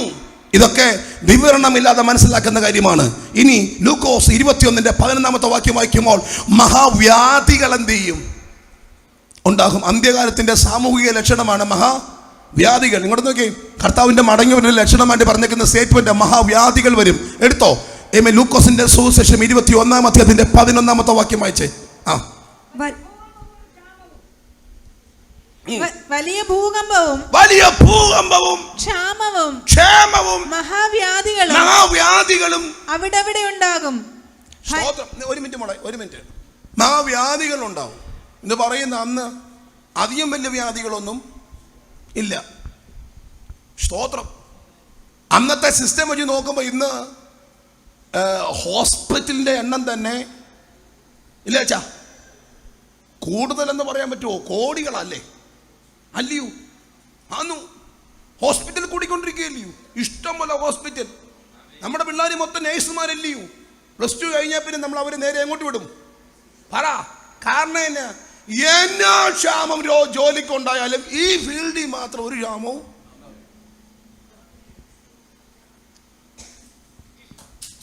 എനിക്ക് തോന്നുന്നത് ഏറ്റവും കൂടുതൽ ഇന്ത്യയിൽ ഏറ്റവും കൂടുതൽ മരുന്ന് കഴിക്കുന്ന ആൾക്കാർ മലയാളികളാണെന്ന് എൻ്റെ ചിന്ത. അല്ലയോ? ആണോ? ഇന്ത്യയിൽ എന്ന് പറയാൻ പറ്റത്തില്ല, വേൾഡിൽ. അമേരിക്കയിലൊക്കെ ആൻറ്റിബയോട്ടിക് പെട്ടെന്ന് കൊടുക്കത്തില്ല. ഞാൻ മനസ്സിലാക്കിയെടുത്ത് ആൻറ്റിബയോട്ടിക് പെട്ടെന്ന് അവർ പ്രിസ്ക്രൈബ് ചെയ്യത്തില്ല.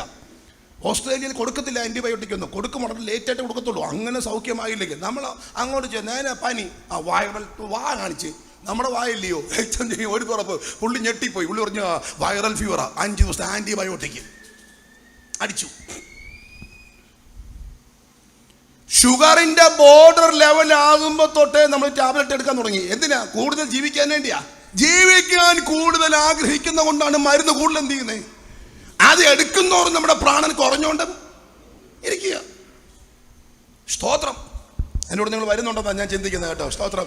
ഞാൻ തുടക്കത്തിലേ പറഞ്ഞല്ലോ കുഞ്ഞുങ്ങളെ, ഇതിങ്ങനെ വാക്കുകളുടെ പ്രകടമൊന്നുമല്ല. ഒരു സാധാരണക്കാരനാണ് ഞാൻ. ഇതുപോലെ കൂലിപ്പണി ചെയ്ത ഒരു അപ്പൻ്റെ മോനാ. സ്തോത്രം, സ്തോത്രം, സ്തോത്രം. ഇത് എൻ്റെ മനസ്സ് തുറന്നുള്ള മെസ്സേജാ.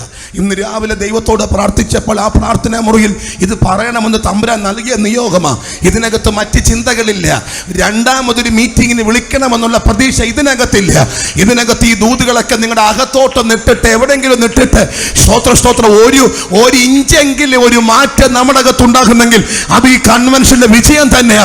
യേശു മടങ്ങി വരാൻ കാലമെടുത്തെന്ന യാഥാർത്ഥ്യം ഇന്ന് രാത്രി കൊടുമൺ നിവാസികൾ തിരിച്ചറിഞ്ഞിട്ട് അഭിഷേകത്തോടെ ആരാധിക്കുന്ന പണ്ടത്തെ വിശുദ്ധിയിലേക്കും കൃപയിലേക്കും ദൈവസഭ മടങ്ങി വരണം. അതാണ് ഇന്ന് രാത്രി ഈ ദൂതിന്റെ പിന്നിലെ ഉദ്ദേശം. ഈ രാത്രി വിശ്വസിക്കുന്നവർക്കായി കർത്താവിന് സ്തോത്രം. പണ്ടത്തെ അപേക്ഷിച്ച് ഹോസ്പിറ്റൽ ഇഷ്ടം പോലെ, 100 കണക്കിനല്ല 1000 ഡോക്ടേഴ്സ്. ഒരു രോഗമുണ്ടായാൽ ആ രോഗം കണ്ടുപിടിക്കാനുള്ള എക്യുപ്മെന്റ്സ് പോലും ഇഷ്ടം പോലെ. MRI സ്കാൻ അങ്ങോട്ട് കയറി കഴിഞ്ഞാൽ പിന്നെ ഫുൾ കാര്യങ്ങൾ അവരെന്ത് ചെയ്യുക? വിളിക്കുക. ഹോസ്പിറ്റൽ ഇഷ്ടം പോലെ. അപ്പം നമ്മൾ ഓർക്ക് ഇതൊക്കെ ഉള്ളതുകൊണ്ട് രോഗം കുറയുമെന്ന്. ഇതൊക്കെ ഉള്ളതുകൊണ്ട് രോഗം കുറയുവാണോ കൂടുവാണോ? കൂടുക. കേൾക്കാത്ത പേരുകളാണ് ഞാൻ കുറിച്ച് വെച്ചിട്ടുണ്ട്. പക്ഷി, പന്നി, കുരങ്ങ്, എലി, ചിക്കൻ. പനിയുടെ പേരാ. ഒരു പനിക്ക് പല പേരുകളാണ്. അത് എല്ലാ മൃഗത്തിന്റെ പേര് രക്തത്താല് ചെയ്യും. പന്നി, പക്ഷി, കുരങ്ങ്, തക്കാളി, എലിപ്പനി, chikungunya, Nipah virus, corona, cancer, Ebola. അയ്യോ, പേര് പോലും പറയാം പറ്റാത്ത സൈസ് രോഗങ്ങളാ, വ്യാധികൾ. മഹാവ്യാധികൾ ഉണ്ടാവും. 2000 കൊല്ലങ്ങൾക്ക് മുമ്പ് പാലസ്തീനിൽ തെരുവിൽ നടന്ന പ്രസംഗത്തിനകത്ത് യേശു പറഞ്ഞു ഇതൊക്കെ സംഭവിക്കുമ്പോൾ ഞാൻ വരുമെന്ന് അന്ന് പറഞ്ഞെങ്കിൽ ഇന്ന് രാത്രി വീണ്ടെടുപ്പെടുത്തെന്നോർത്ത് സ്തോത്രം ചെയ്യാൻ അകത്ത് ആത്മാവുള്ളവർ തയ്യാറായേ പറ്റത്തുള്ളൂ. വിശ്വസിക്കുന്നവർക്കായി കർത്താവിനെ ഇന്ന് രാത്രി സ്തുതിക്കുകയാണ്. ആ കരങ്ങളൊന്ന് ഉയർത്തി ശക്തിയോടെ ഹല്ലേലൂയ പറ. ആ വ്യാധികൾ ഉണ്ടാകും. സാമൂഹികമായ ലക്ഷണമാണത്. വ്യാധികൾ ഉണ്ടാവും. ഇപ്പോഴും പലരുടെയും സംശയം പോയിട്ടില്ല. അടുത്തിരിക്കുന്ന ആൾക്ക് കൊറോണ ഉണ്ടോ? ഇപ്പോഴും പേടിയില്ല നിൽക്കുന്നത്. പിന്നെ ഇപ്പം അത് മരണ റേറ്റ് കുറവായതുകൊണ്ട് നമ്മളങ്ങ് വിശ്വസിച്ച് അടുത്ത് വന്ന് എന്ത് ചെയ്യുക? ഇരിക്കുക. കുഴപ്പമില്ലെന്ന് ഓർത്ത്. എന്നാലും പനിയാന്ന് പറഞ്ഞാൽ ഒന്ന് ശ്രദ്ധിക്കും. മൂക്കടപ്പുണ്ടെങ്കിൽ നമ്മൾ ഒന്ന് ശ്രദ്ധിക്കും. കാരണം നമുക്ക് ഇപ്പോഴും ആ ഭയം എന്ത് ചെയ്തിട്ടില്ല. എൻ്റെ കൂടെ നിങ്ങളുണ്ടോ? സ്തോത്രം. മഹാവ്യാധികൾ വർദ്ധിക്കും. ഇനി അടുത്തത് 2 പത്രോസ് 3:4 വാക്യം ഒന്ന് വായിച്ചാട്ട് പ്ലീസ്. 2 പത്രോസ്. അവന്റെ പ്രത്യക്ഷതയുടെ വാഗ്ദത്തം എവിടെ? പിതാക്കന്മാർ നിദ്ര കൊണ്ട ശേഷം. കർത്താവിന്റെ മടങ്ങിവരനെ കുറിച്ചുള്ള വാഗ്ദത്തം എവിടെ? പിതാക്കന്മാർ നിദ്ര കൊണ്ട ശേഷം സകലവും സൃഷ്ടിയുടെ ആരംഭത്തിൽ ഇരുന്നത് പോലെ തന്നെ ഇരിക്കുന്നു എന്ന് പറഞ്ഞ് സ്വന്തം മോഹങ്ങളെ അനുസരിച്ച് നടക്കുന്ന പരിഹാസത്തോടെ അന്ത്യകാലത്ത് ഈ കാലത്തിൽ വരുമെന്ന് നീ എന്ത് ചെയ്യണം? അറിയണം. അപ്പൊ അന്ത്യകാലത്തിന്റെ ലക്ഷണങ്ങളിൽ ഒന്നാണ് പരിഹാസികൾ എന്ത് ചെയ്യും? വരും. ഇന്നുണ്ടോ പരിഹാസികൾ? ഉണ്ടെന്നോ ഇല്ലെന്നോ? അവന്റെ വാക്തത്വം എവിടെ? കൊല്ലം കുറേ ആയില്ലയോ വരുന്നു പറഞ്ഞിട്ട് എവിടെ വരാൻ? അതിനിടയ്ക്ക് ഞാനൊരു സൺഡേ സ്കൂൾ ഹെഡ് മാസ്റ്ററോട് ചോദിച്ചു, അമ്മേ കർത്താവിന്റെ വരവ് അതൊക്കെ ഒരു തമാശയല്ലേ മാസ്റ്ററെ, ഇതൊക്കെ ആരെങ്കിലും വിശ്വസിക്കുമോ? അത് ആന്നച്ചാ അതൊക്കെ ഒരു തമാശയല്ലേ എന്ന് പറഞ്ഞാൽ കൂട്ടത്തോടെ പരിഹസിക്കുന്നവർ എഴുന്നേൽക്കും. ഇത് സമൂഹത്തുണ്ടാകുന്ന മാറ്റമാണ്. നിങ്ങൾക്ക് എല്ലാവർക്കും അറിയാം, ഒരു എക്സ്പ്ലനേഷൻ ഇല്ലാതെ നമ്മുടെ കൺമുമ്പിൽ ഇത് ലൈവായിട്ട് കാണുന്നു. ഇത് കാണുമ്പോൾ എന്താ നാം തിരിച്ചറിയേണ്ടത്? പുറകോട്ട് പോകാനാണോ? ആരാധന മുടക്കിക്കളയാനാണോ? എത്രവർക്ക് മനസ്സിലാകുന്നുണ്ട്? ഇത് അടുക്കുമ്പോൾ, ഇതറിയുമ്പോൾ ഓരോ നിമിഷവും ഗൗരവമായി ദൂതുകൾ തിരിച്ചറിഞ്ഞ് ദൈവത്തിലേക്ക് അടുക്കാൻ ഇന്ന് രാത്രി സ്വർഗം സംസാരിക്കുന്നുണ്ട്. വിശ്വസിക്കുന്നവർക്കായി ദൈവത്തെ സ്തുതിക്കുന്നു. കരങ്ങളെ ഉയർത്തി ഒരിക്കൽ കൂടി ഹല്ലേലൂയ. ഇനി രസകരമാണ് അടുത്ത കാര്യം പറയുമ്പോൾ, സമൂഹത്തിലുണ്ടാകുന്ന മാറ്റം. അടുത്ത കാര്യം പറയാം, 6-ാമത്തത് യാക്കോബ് 5:1-5 വരെ. യാക്കോബ്, ഇതൊക്കെ ഞാൻ വിവരണമില്ലാതെ പറയുന്നതിൻ്റെ കാരണം എവിടെയെങ്കിലും കൊണ്ടുവന്ന് ഒപ്പിക്കണം. അതുകൊണ്ടാണ് യാക്കോബിന്റെ ലേഖനം 5-ാമത്തെ 1-5 വാക്യം വായിച്ചേ. അല്ലയോ ധനവാന്മാരെ, നിങ്ങളുടെ മേൽ വരുന്ന ദുരിതങ്ങൾ നിമിത്തം കരഞ്ഞു മുറയിടുവിൻ. നിങ്ങളുടെ ധനം ദ്രവിച്ചും. സമൂഹത്തിലുണ്ടെന്ന മാറ്റമാണ് അവിടെ പറയുന്നൊരു കാര്യം ശ്രദ്ധിച്ചോണേ. നിങ്ങളുടെ പണം ദ്രവിച്ചും ഉടുപ്പ് ചിതലരിച്ചും പോയി. അടുത്ത വാക്യം. നിങ്ങളുടെ പൊന്നും വെള്ളിയും കറ പിടിച്ചു. ആ കറ നിങ്ങളുടെ നേരെ സാക്ഷിയാകും. അത് തീ പോലെ നിങ്ങളുടെ ജഡത്തെ തിന്നുകളയും. അടുത്ത വാക്യം. അന്ത്യകാലത്ത് നിങ്ങൾ നിക്ഷേപങ്ങളെ ശേഖരിച്ചിരിക്കുന്നു. വായിച്ചു പെട്ടത് പോകരുത്. അന്ത്യകാലത്തിന്റെ ലക്ഷണങ്ങൾ ഒന്ന് പറയുന്നത്, അന്ത്യകാലത്തിൽ നിങ്ങളുടെ നിക്ഷേപങ്ങൾ ശേഖരിച്ചിരിക്കുന്നു. അന്ത്യകാലത്തിന്റെ ലക്ഷണമായിട്ട് പറയുന്ന ഒരു കാര്യമാണ് നിക്ഷേപങ്ങൾ വർദ്ധിക്കും. നിങ്ങൾ മിണ്ടുന്നില്ല. അർത്ഥം FD, ഫിക്സഡ് ഡിപ്പോസിറ്റ് വർദ്ധിക്കും. നിങ്ങൾ മിണ്ടുന്നില്ല. ഞങ്ങൾ ഈ നാട്ടുകാരെ അല്ലെന്നാ പറഞ്ഞിരിക്കുന്നത്. അല്ല. അതാ ഞാൻ നേരത്തെ പറഞ്ഞ ഇങ്ങനെ ഒപ്പിച്ചു 10-1 മനസ്സിലാവുന്നുണ്ടോ? ഇത് അനീഷ മാസ്റ്റർ എവിടുന്നെങ്കിലും കൊണ്ടിട്ട സാധനമല്ല, ബൈബിളിനകത്ത് പറയുന്ന കാര്യമാണ്. ബൈബിൾ അന്ത്യകാലത്തിന്റെ ലക്ഷണമാണ് കൂലിക്കാർക്ക് കൊടുക്കേണ്ട കൂലി പോലും പ്രോപ്പറായിട്ട് കൊടുക്കാതെ അത് മുഴുവൻ സേവ് ചെയ്ത് നിക്ഷേപം എന്ത് ചെയ്യും? നിക്ഷേപം വർദ്ധിക്കും. ഏറ്റവും കൊണ്ട് 18 ജില്ലയിൽ കാശുള്ളത് പെന്തിക്കോസുകാർക്കാന്നാണ് ഞാൻ മനസ്സിലാക്കുന്നത്. 18 ഏറ്റവും വലിയ കാശ് പെന്തിക്കോസുകാർക്കാന്നാണ് ഞാൻ മനസ്സിലാക്കുന്നത്. ഇല്ലെന്നേ പറയത്തുള്ളെങ്കിലും സംഭവം ഉണ്ട്. എൻ്റെ അവിടെ നിങ്ങളുണ്ടോ? നിങ്ങൾ മിണ്ടുന്നില്ല എന്നോർത്ത് ഞാൻ പറയാതിരിക്കുമോ? രക്തത്താല ജയം ഞാൻ പറയും. 9-10 വരെയെങ്കിലും ഞാൻ പറഞ്ഞിരിക്കും. രക്തത്താല ജയം. സ്തോത്രം. കരമുയർത്തി കർത്താൻ ഒരുമിച്ച് സ്തോത്രം ചെയ്ത്. ഇതൊരു ഇൻഡോർ മീറ്റിംഗ് ആയതുകൊണ്ടാണ് ഞാൻ ഇങ്ങനെ പോകുന്നത്. അല്ലെങ്കിൽ ഒരിടത്ത് നിന്നങ്ങ് പറയണം. ഇൻട്രാക്ഷൻ നമുക്ക് ഐ കോൺടാക്ട്സ് കിട്ടുമല്ലോ. മറ്റേ സ്റ്റേജിലാണെങ്കിൽ സ്റ്റേജും ഈ ഓഡിയൻസ് തമ്മിൽ വളരെ ഡിസ്റ്റൻസ് കാണും. ഒരു മെസ്സേജ് എടുത്ത് ഇങ്ങനെ പറഞ്ഞു പോകാനേ പറ്റത്തുള്ളൂ. ഇത് പക്ഷേ അങ്ങനെയല്ല. നിങ്ങളുടെ ഐ കോൺടാക്ട്സ് എനിക്ക് കിട്ടും. തമ്മിൽ നോക്കി സംസാരിക്കാൻ പറ്റും. അതുകൊണ്ടാണ് ഞാൻ ഈ തലത്തിൽ ഇന്ന് രാത്രി പോകാൻ കർത്താവിൽ ആഗ്രഹിച്ചത്. ഇവിടെ വന്നതിന് ശേഷമാണ് ചർച്ചിനകത്തുള്ളൊരു മീറ്റിംഗ് ആണെന്ന് എനിക്ക് മനസ്സിലായത്. സ്തോത്രം. അതുകൊണ്ടാണ് കർത്താവ് എന്നെ ഈ തലത്തിൽ ഗൈഡ് ചെയ്യുന്നത്. കർത്താവ് വലിയ കാര്യങ്ങൾ നിയന്ത്രിക്കുന്നത്. എൻ്റെ ഭാഷാശുദ്ധിയോ എൻ്റെ ശബ്ദമൊന്നും നിങ്ങൾ ചിന്തിക്കേണ്ട. ബൈബിൾ പറയുന്നു അന്ത്യകാലത്തിന്റെ കർത്താവിന്റെ മടങ്ങി വരുന്ന ലക്ഷണങ്ങളിൽ ഒന്നാണ് നിക്ഷേപങ്ങൾ ശേഖരിക്കും, അത് വർദ്ധിക്കും. അങ്ങനെയാണെങ്കിൽ ഇത് അന്ത്യകാലമാണെന്ന് എടുത്തു പറയേണ്ട കാര്യമില്ല. കാരണം ഒരു FD പോലും ഇല്ലാത്ത ഒരു മനുഷ്യനും ഇന്ന് രാത്രി ഇതിനകത്ത് കാണത്തില്ല. സ്തോത്രം. നേരത്തെ പറഞ്ഞ പോലെ നമ്മളിപ്പോൾ പൈസ ഉണ്ടാക്കുന്നത് കഞ്ഞി കുടിക്കാൻ വേണ്ടിയിട്ടല്ല. പിന്നെ എന്തിനു വേണ്ടിയാ? പറ. കൂട്ടി വെക്കാനാ. കൂട്ടി വെക്കുക എന്നുള്ളതാണ്. എന്തിനു കൂട്ടി വെക്കാൻ? നമ്മുടെ മനസ്സിൽ കിടക്കുന്നുണ്ട്. പിന്നെ രോഗം വരുമ്പോൾ മക്കളെ ആശ്രയിക്കേണ്ട കാര്യമില്ലല്ലോ, നമുക്കെടുത്തോണ്ട് ഹോസ്പിറ്റലിൽ, സത്യം പറഞ്ഞാൽ കൂട്ടി വെക്കുന്നത് ഹോസ്പിറ്റലിൽ കൊടുക്കാൻ വേണ്ടിയിട്ടാണ്. ഇവിടെ നിങ്ങൾ മരുന്ന് കിട്ടോ, ഉണ്ടെന്നോ ഇല്ലെന്നോ നമ്മുടെ മനസ്സിൽ നമ്മൾ ഫീഡ് ചെയ്ത് വെച്ചേക്കാണ്. പിന്നെ എനിക്ക് രോഗം വരുമ്പോൾ ആരെയും ആശ്രയിക്കാതിരിക്കാൻ കുറച്ച് പൈസ FD ഇട്ട് എന്ത് ചെയ്യുക, വെക്കുക. സത്യം പറഞ്ഞാൽ ആ FD ഇട്ട് ഇപ്പം നല്ലത് ഫുഡ് കഴിക്കുവാണെങ്കിൽ ആ രോഗം അത് വരത്തില്ല. ഇത് ഫുഡ് കഴിക്കാതെ ഉള്ളത് മൊത്തം കൊണ്ട് പിരിക്കി അവിടെ ഇട്ടു. അവിടെയൊക്കെ ഒരു കാര്യം വലിയ പ്രയാസം.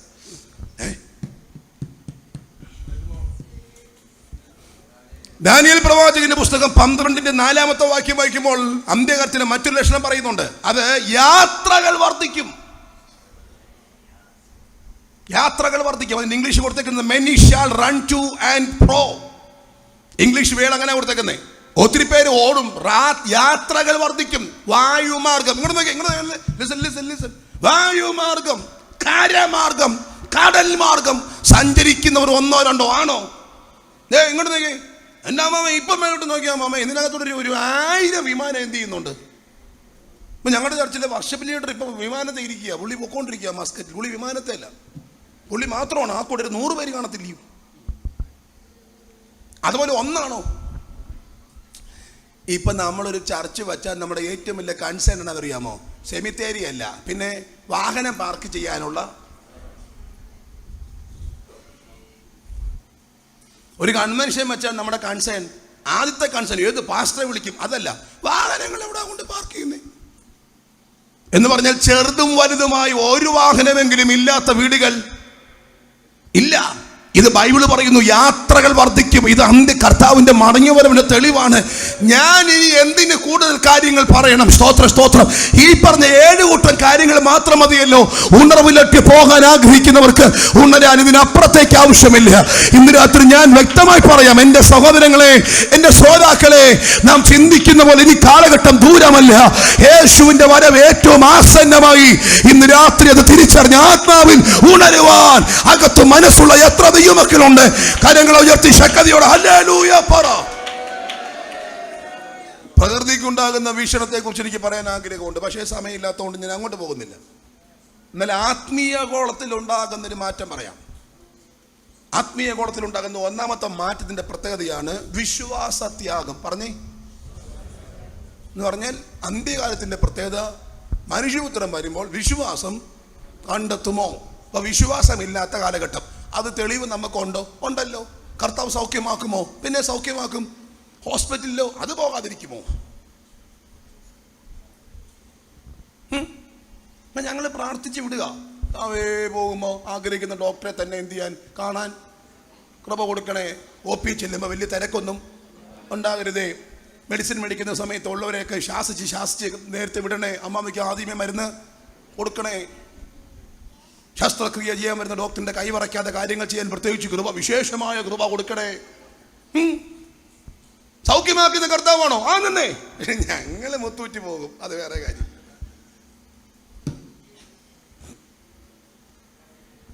അന്ത്യകാലത്തിന്റെ ലക്ഷണമാണ് വിശ്വാസത്യാഗം. നമ്മളിങ്ങനെ നമ്മളിങ്ങനെ പറയും, 2-3 പേർ കൂടുന്നിടത്ത് കർത്താവുണ്ട്, 2-3 പേർ കൂടുന്നിടത്ത് കർത്താവുണ്ട്. ഇങ്ങനെ വാതോരാതെ പറയുന്നല്ലാതെ ഉണ്ടെന്ന് വിശ്വസിക്കുന്ന എത്ര എണ്ണം ഉണ്ടെന്നായി പറയുന്നേ? അല്ലേ അച്ഛാ? അന്നു സ്തോത്രം. ഞാൻ മനസ്സിലാക്കിയത് മർത്തോമയ്ക്ക് പകരമുള്ളൊരു കൂട്ടായ്മ, കത്തോലിക്കയ്ക്ക് പകരമുള്ള കൂട്ടായ്മ എന്ന നിലയിൽ ആവാനല്ല നമ്മൾ വന്നിട്ടുള്ളത്. സ്തോത്രം. നമ്മൾ ഈ വിശുദ്ധിയിലേക്ക് ഇറങ്ങി വന്നത്, ഈ വേർപാടിലേക്ക് ഇറങ്ങി വന്നത് ഒരു പ്രതീക്ഷയോട് മാത്രമാണ്, ഒരു പ്രത്യാശയോടുകൂടെ മാത്രമാണ്. ഇന്ന് രാത്രി ആ പ്രത്യാശ അകത്തുള്ള ദൈവമക്കൾക്കായി കർത്താവിന് സ്തോത്രം. സഹോദരങ്ങളെ, പുറകോട്ട് വിളിക്കുന്ന ഏതെങ്കിലും ഒരു മേഖല ഉണ്ടെന്ന് ഇന്ന് രാത്രി തിരിച്ചറിഞ്ഞാൽ അതിനെ ശാസിച്ച് ആത്മാവിൽ മുമ്പോട്ട് കുതിക്കാനുള്ള പ്രബോധനമാണ്, ഒരു മടങ്ങിവരവിന്റെ ദൂതാണ് ഇന്ന് രാത്രി 2-ാം ദിവസ കൺവെൻഷനിൽ സ്വർഗം നമുക്ക് നൽകി തരുന്നത്. വിശ്വസിച്ച് ഏറ്റെടുക്കാൻ മനസ്സുള്ള എത്ര ദൈവമക്കളുണ്ട്? ഒരിക്കൽ കൂടെ കരങ്ങൾ ഉയർത്തി ഹല്ലേലൂയ പറഞ്ഞേ. രണ്ടെണ്ണം കൂടെ പറയാം. സ്പിരിച്വൽ ഫീൽഡിൽ ഉണ്ടാകുന്ന 2 തെളിവ് ഞാൻ പറയാം. ഒന്ന്, 21-ാം അധ്യായം ലൂക്കോസ് 21:34 വാക്യം വായിച്ചേ. സമയം ഒത്തിരി മുമ്പോട്ട് പോകുന്നു. നിങ്ങളുടെ ഹൃദയം അതിഭക്ഷണത്താലും അതിഭക്ഷണത്താലും മദ്യപാന ചിന്തകളാലും ഉപജീവന ചിന്തകളാലും ഉപജീവന ചിന്തകൾ ആൻസൈറ്റി എന്ന് പറഞ്ഞാൽ ആകുല ചിന്തകൾ, ഉപജീവന ചിന്തകളാലും ഭാരപ്പെട്ടിട്ട് ആ ദിവസം നിങ്ങൾക്ക് കെണി പോലെ വരാതിരിപ്പാൻ സൂക്ഷിച്ചു. ആകുല ചിന്ത അന്ത്യകാലത്തിന്റെ ലക്ഷണമാ. ദ സ്പിരിറ്റ് ഓഫ് ആൻസൈറ്റി, ആൻസൈറ്റിയുടെ സ്പിരിറ്റ് എന്ന് പറഞ്ഞാൽ ആകുല ചിന്ത, വിചാരങ്ങൾ, ആകുല ചിന്ത. ഉണ്ടോന്ന് ചോദിച്ചാലോ ഉണ്ടെന്നോ ഇല്ലെന്നോ? അയ്യോ,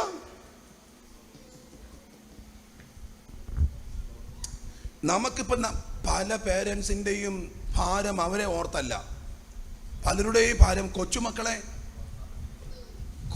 ഓർത്തിട്ടാ. പലരുടെയും ടെൻഷൻ കൊച്ചുമകനെ ഓർത്തിട്ടാ. ഒന്നാമത്തെ ടെൻഷൻ അവൻ ഫുഡ് കഴിക്കുന്നില്ലെന്ന വിഷയത്തില്ല. അവൻ ഫുഡ് എന്ത് ചെയ്യുന്നില്ല, ഇല്ല. വല്ലതും കഴിച്ചോന്ന് ചോദിച്ചാൽ അവൻ ഒരു നേരം കഴിക്കുന്നത് നമ്മൾ 3 നേരം എന്ത് ചെയ്യും? സ്തോത്രം. എൻ്റെ കൂടെ നിങ്ങൾ വരുന്നുണ്ടോ? നമുക്ക് നിർത്തിയേക്കാം, മതിയോ? നിർത്തിയേക്കാം. ആകുല ചിന്ത, സ്തോത്രം. ആൻസൈറ്റി, ഉത്കണ്ഠ. നാളെ അത് കഴിഞ്ഞ് പണ്ടേ ഒരു സേട്ടു അറിയാമോ? സേട്ട് കോടീശ്വരനായ ഒരു മനുഷ്യൻ. അപ്പം അദ്ദേഹത്തിന് ഇഷ്ടംപോലെ പൈസ ഉണ്ട്. പുള്ളിയുടെ അകത്തൊരു ആഗ്രഹം ഉണ്ടായി, തൻ്റെ സമ്പത്ത് തനിക്ക് ശേഷം വരുന്ന എത്ര തലമുറകൾക്ക് കഴിക്കാനുള്ള പണം ഉണ്ടെന്ന് കണ്ടെത്താൻ പുള്ളിക്കാരനൊരു ആഗ്രഹം. എത്ര തലമുറ വരെ ഫ്രീ ആയിട്ട് എന്ത് ചെയ്യാം, കഴിക്കാം. അപ്പം അതിന് കുറേ ചാർട്ടേഡ് CA പഠിച്ച കുറേ ആൾക്കാരെ വിളിച്ചു. മോനെ, ഇത്ര കോടി അല്ലെങ്കിൽ ഇത്ര രൂപ എനിക്കുണ്ട്, ഇത് എത്ര തലമുറ വരെ കഴിക്കാം. അപ്പോൾ അവർ കണക്കൂട്ടാൻ തുടങ്ങി. ഇപ്പോൾ പുള്ളിക്ക് 3 പിള്ളേർ. ഈ 3 പിള്ളേർ കല്യാണം കഴിക്കുമ്പോൾ അവർക്ക് ഒരാൾക്ക് 3 വെച്ച്, ഇപ്പോൾ 9. അവന്മാർ കല്യാണം കഴിക്കുമ്പോൾ ഒരാൾക്ക് 3 വെച്ച്. ഈ കൂട്ടുണ്ടായോ? കൂട്ടണം. അങ്ങനെ ഇവർക്ക് തലമുറ ഉണ്ടാകുന്നതിൻ്റെ എണ്ണമൊക്കെ എടുത്ത് ഇവർ കണക്ക് കൂട്ടി അവസാനം പറഞ്ഞ്, എൻ്റെ സേട്ടെ ഭാരപ്പെടേണ്ട, 20 തലമുറ വരെ കഴിക്കാനുള്ള പൈസ നിങ്ങളുടെ കയ്യിൽ, 20 തലമുറ വരെ. ഈ മനുഷ്യനത് കേട്ട് ഒറ്റ കരച്ചിലായിരുന്നു. അപ്പോൾ ചോദിച്ചു, എന്തിനാ കരയുന്നേ? ഇവിടെ മറുപടി, 21ാമത്തെ തലമുറ വന്നാൽ പട്ടിണി അടക്കണമല്ലോ, അവന് വേണ്ടി ആര് കരുതുമെന്ന്.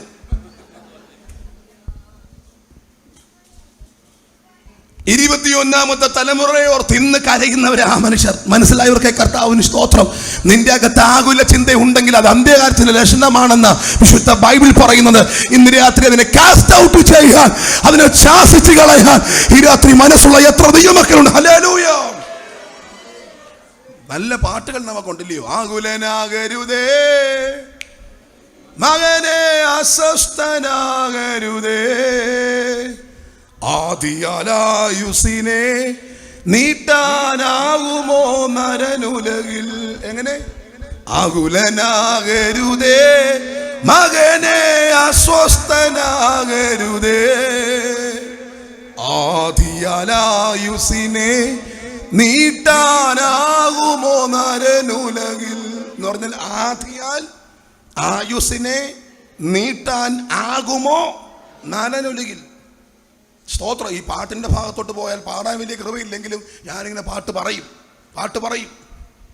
സ്തോത്രം. പാട്ട് പറയും. നിരാശപ്പെടാൻ കാര്യം 10 ഉണ്ടെങ്കിൽ ആനന്ദിപ്പാനുള്ളതായിരങ്ങൾ. എങ്ങനെ? നിരാശപ്പെടാൻ കാര്യം 10 ഉണ്ടെങ്കിൽ ആനന്ദിപ്പാനുള്ളതായിരങ്ങൾ. അടുത്ത ലൈനൊക്കെ പാടുമ്പോൾ, കരഞ്ഞെന്തിന് ആയുസ് എന്ത് ചെയ്യുന്നു, പാഴാക്കുന്നു, സ്തുതിച്ചൊന്നിൻ വിശ്വാസം വെളിവാക്കുക. സ്തോത്രം. ഈ ഒരായുസ്സേ നമുക്കുള്ളു സോദര, ദൈവത്തെ ആരാധിക്കാം. ഈ ഒരായുസ്സേ നമുക്കുള്ളു സോദര, ദൈവത്തിനായി ജീവിക്കാം. പാടാം നമ്മെ മറന്നു നമ്മൾ, സ്തുതിക്കാം നാം യേശുരാജനെ. പാടാം നമ്മെ മറന്നു നമ്മൾ, സ്തുതിക്കാം നാം യേശുരാജനെ. ഈ ഒരായുസ്സേ നമുക്കുള്ളു സോദര, ദൈവത്തെ ആരാധിക്കാം. ഈ ഒരായുസ്സേ നമുക്കുള്ളു സോദര, ദൈവത്തിനായി ജീവിക്കാം. അടുത്ത ലൈനാ ഞാൻ നേരത്തെ പാടിയത്. നിരാശപ്പെടാൻ കാര്യം 10 ഉണ്ടെങ്കിൽ ആനന്ദിക്കാനുള്ളത് എത്ര ഉണ്ട്? സ്തോത്രം. പക്ഷെ നമ്മുടെ വിഷയം എന്തുവാ? ആനന്ദിക്കാനുള്ള 1000 പിന്നെ നിരാശപ്പെടാനുള്ള 10. അന്ത്യകാലത്തിന്റെ ലക്ഷണമാണ് ഉത്കണ്ഠ, ആൻസൈറ്റി, വിഷാദ രോഗം, സന്തോഷമില്ലായ്മ. ഇഷ്ടം പോലെ പണവും സമ്പത്തും ഉണ്ടെങ്കിൽ ചിരിയില്ല, മുഖം വാട്ടല. എന്തുകൊണ്ടാ മാമ വിശേഷം? ഒന്നുമില്ല മാസ്റ്ററെ. സുഖമാണോ? ഇങ്ങനെയൊക്കെ പോകുന്നു. മക്കളൊക്കെ അമേരിക്കയിലോ, വലിയ വീടും സമ്പത്തും ഉണ്ട്. സുഖമാണോ അമ്മാമ്മേ? ഇങ്ങനെയൊക്കെ പോകുന്നു. അത്രേ ഉള്ളൂ. സുഖമാണെന്ന് പറയാൻ പറ്റുന്നില്ല. ചിരിക്കാത്ത ഫേസ് ഉണ്ടറിയാമോ? 5 കൊല്ലമായി മുഖത്ത് ചിരി വന്നിട്ട് പല്ലി വെളി കണ്ടിട്ട് സ്തോത്ര. എൻ്റെ കൂടെ നിങ്ങളുണ്ടോ? ഇതൊരു സ്പിരിറ്റിന്റെ വ്യാപാരമാണ്. ഇന്ന് രാത്രി തിരിച്ചറിയുന്നവർക്കായി കർത്താവിന് സ്തോത്രം. എല്ലാ മേഖലയും ഈ രാത്രി യേശുവിന്റെ നാമത്തിൽ പൊട്ടട്ടെ. ഹല്ലേലൂയ. വിശ്വാസത്യാഗം, ആകുല ചിന്ത, കപട ഭക്തി, സുവിശേഷീകരണം, ഞാൻ ക്രിസ്തുവാണെന്ന പേരിൽ അനേകർ വരുന്നത്, ദുരുപദേശം, സ്തോത്രം, സ്നേഹത്തിന്റെ ലഭ്യത കുറവ്, ഇതൊക്കെ അധർമ്മത്തിന്റെ പെരുകം, ഇതൊക്കെ അന്ത്യകാലത്തിന്റെ ലക്ഷണമാണെന്നും യേശുവിന്റെ മടങ്ങിയ വരവിന്റെ സിംബലാണെന്നും ഇന്ന് രാത്രി ബൈബിളിൽ സാക്ഷ്യപ്പെടുത്തി പറയുമ്പോൾ ഇതൊക്കെ ഇന്ന് സംഭവിക്കുകയാണ്. ഇതൊക്കെ തിരിച്ചറിഞ്ഞിട്ട് ഒന്ന് മടങ്ങാൻ ആഗ്രഹിക്കുന്ന എത്ര അധികം മക്കളുണ്ട്. ആ കണ്ണുകളൊന്ന് അടച്ച് അല്പം നിമിഷം ഒരുമിച്ചൊന്ന് സ്തോത്രം ചെയ്ത് ഒരുപക്ഷെ നാളെ ഈ കൺവെൻഷൻ കാണുമ്പോൾ എന്നറിയില്ല.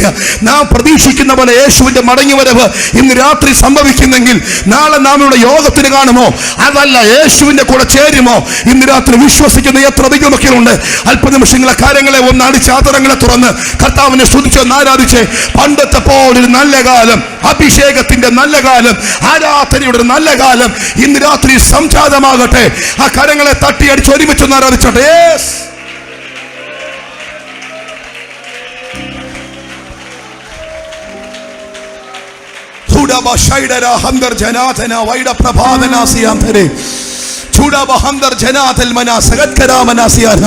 ഈ രാത്രി സ്വർഗം സംസാരിച്ച ഒറ്റ ദൂത് മടങ്ങിയവരവന്റെ ദൂതാണ്. ചില അടയാളങ്ങൾ ഇന്ന് രാത്രി നിങ്ങളുടെ മുമ്പാകെ വെളിപ്പെടുത്തതിന്റെ കാരണം യേശു മടങ്ങിയവരൻ അടുത്തു എന്ന ഏറ്റവും ഉന്നതമായ കാര്യമാണ്. ഇന്ന് രാത്രി അവന്റെ വരവിൽ എടുക്കപ്പെടാൻ ആഗ്രഹിക്കുന്നവരുണ്ടെങ്കിൽ പണ്ടത്തെ പോലെ ഉണർവിലേക്ക്, അഭിഷേകത്തിന്റെ പുതിയ തലത്തിലേക്ക് ഇന്ന് രാത്രി എത്തിച്ചേരട്ടെ. ആ കാര്യങ്ങളെ ഒന്ന് അടിച്ച് അല്പനിമിഷം ആദരങ്ങളെ തുറന്ന് പ്രത്യാശയോടെ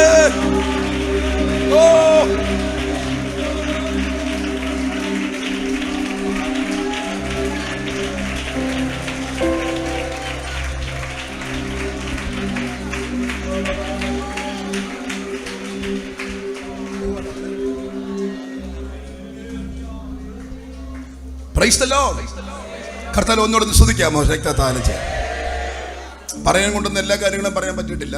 സമയത്തിന്റെ പരിമിതിയുണ്ട്. ആരാധനയല്ലയോ? ഒരു ലിമിറ്റഡ് സമയം നമുക്കുണ്ടല്ലോ. ഒരു പാട്ട് പാടുന്ന നമ്മൾ എഴുന്നേൽക്കും. ഒറ്റ ദൂതേ ഉള്ളൂ. യേശു മടങ്ങി വരും. നമ്മളൊന്ന് മടങ്ങി വരണം.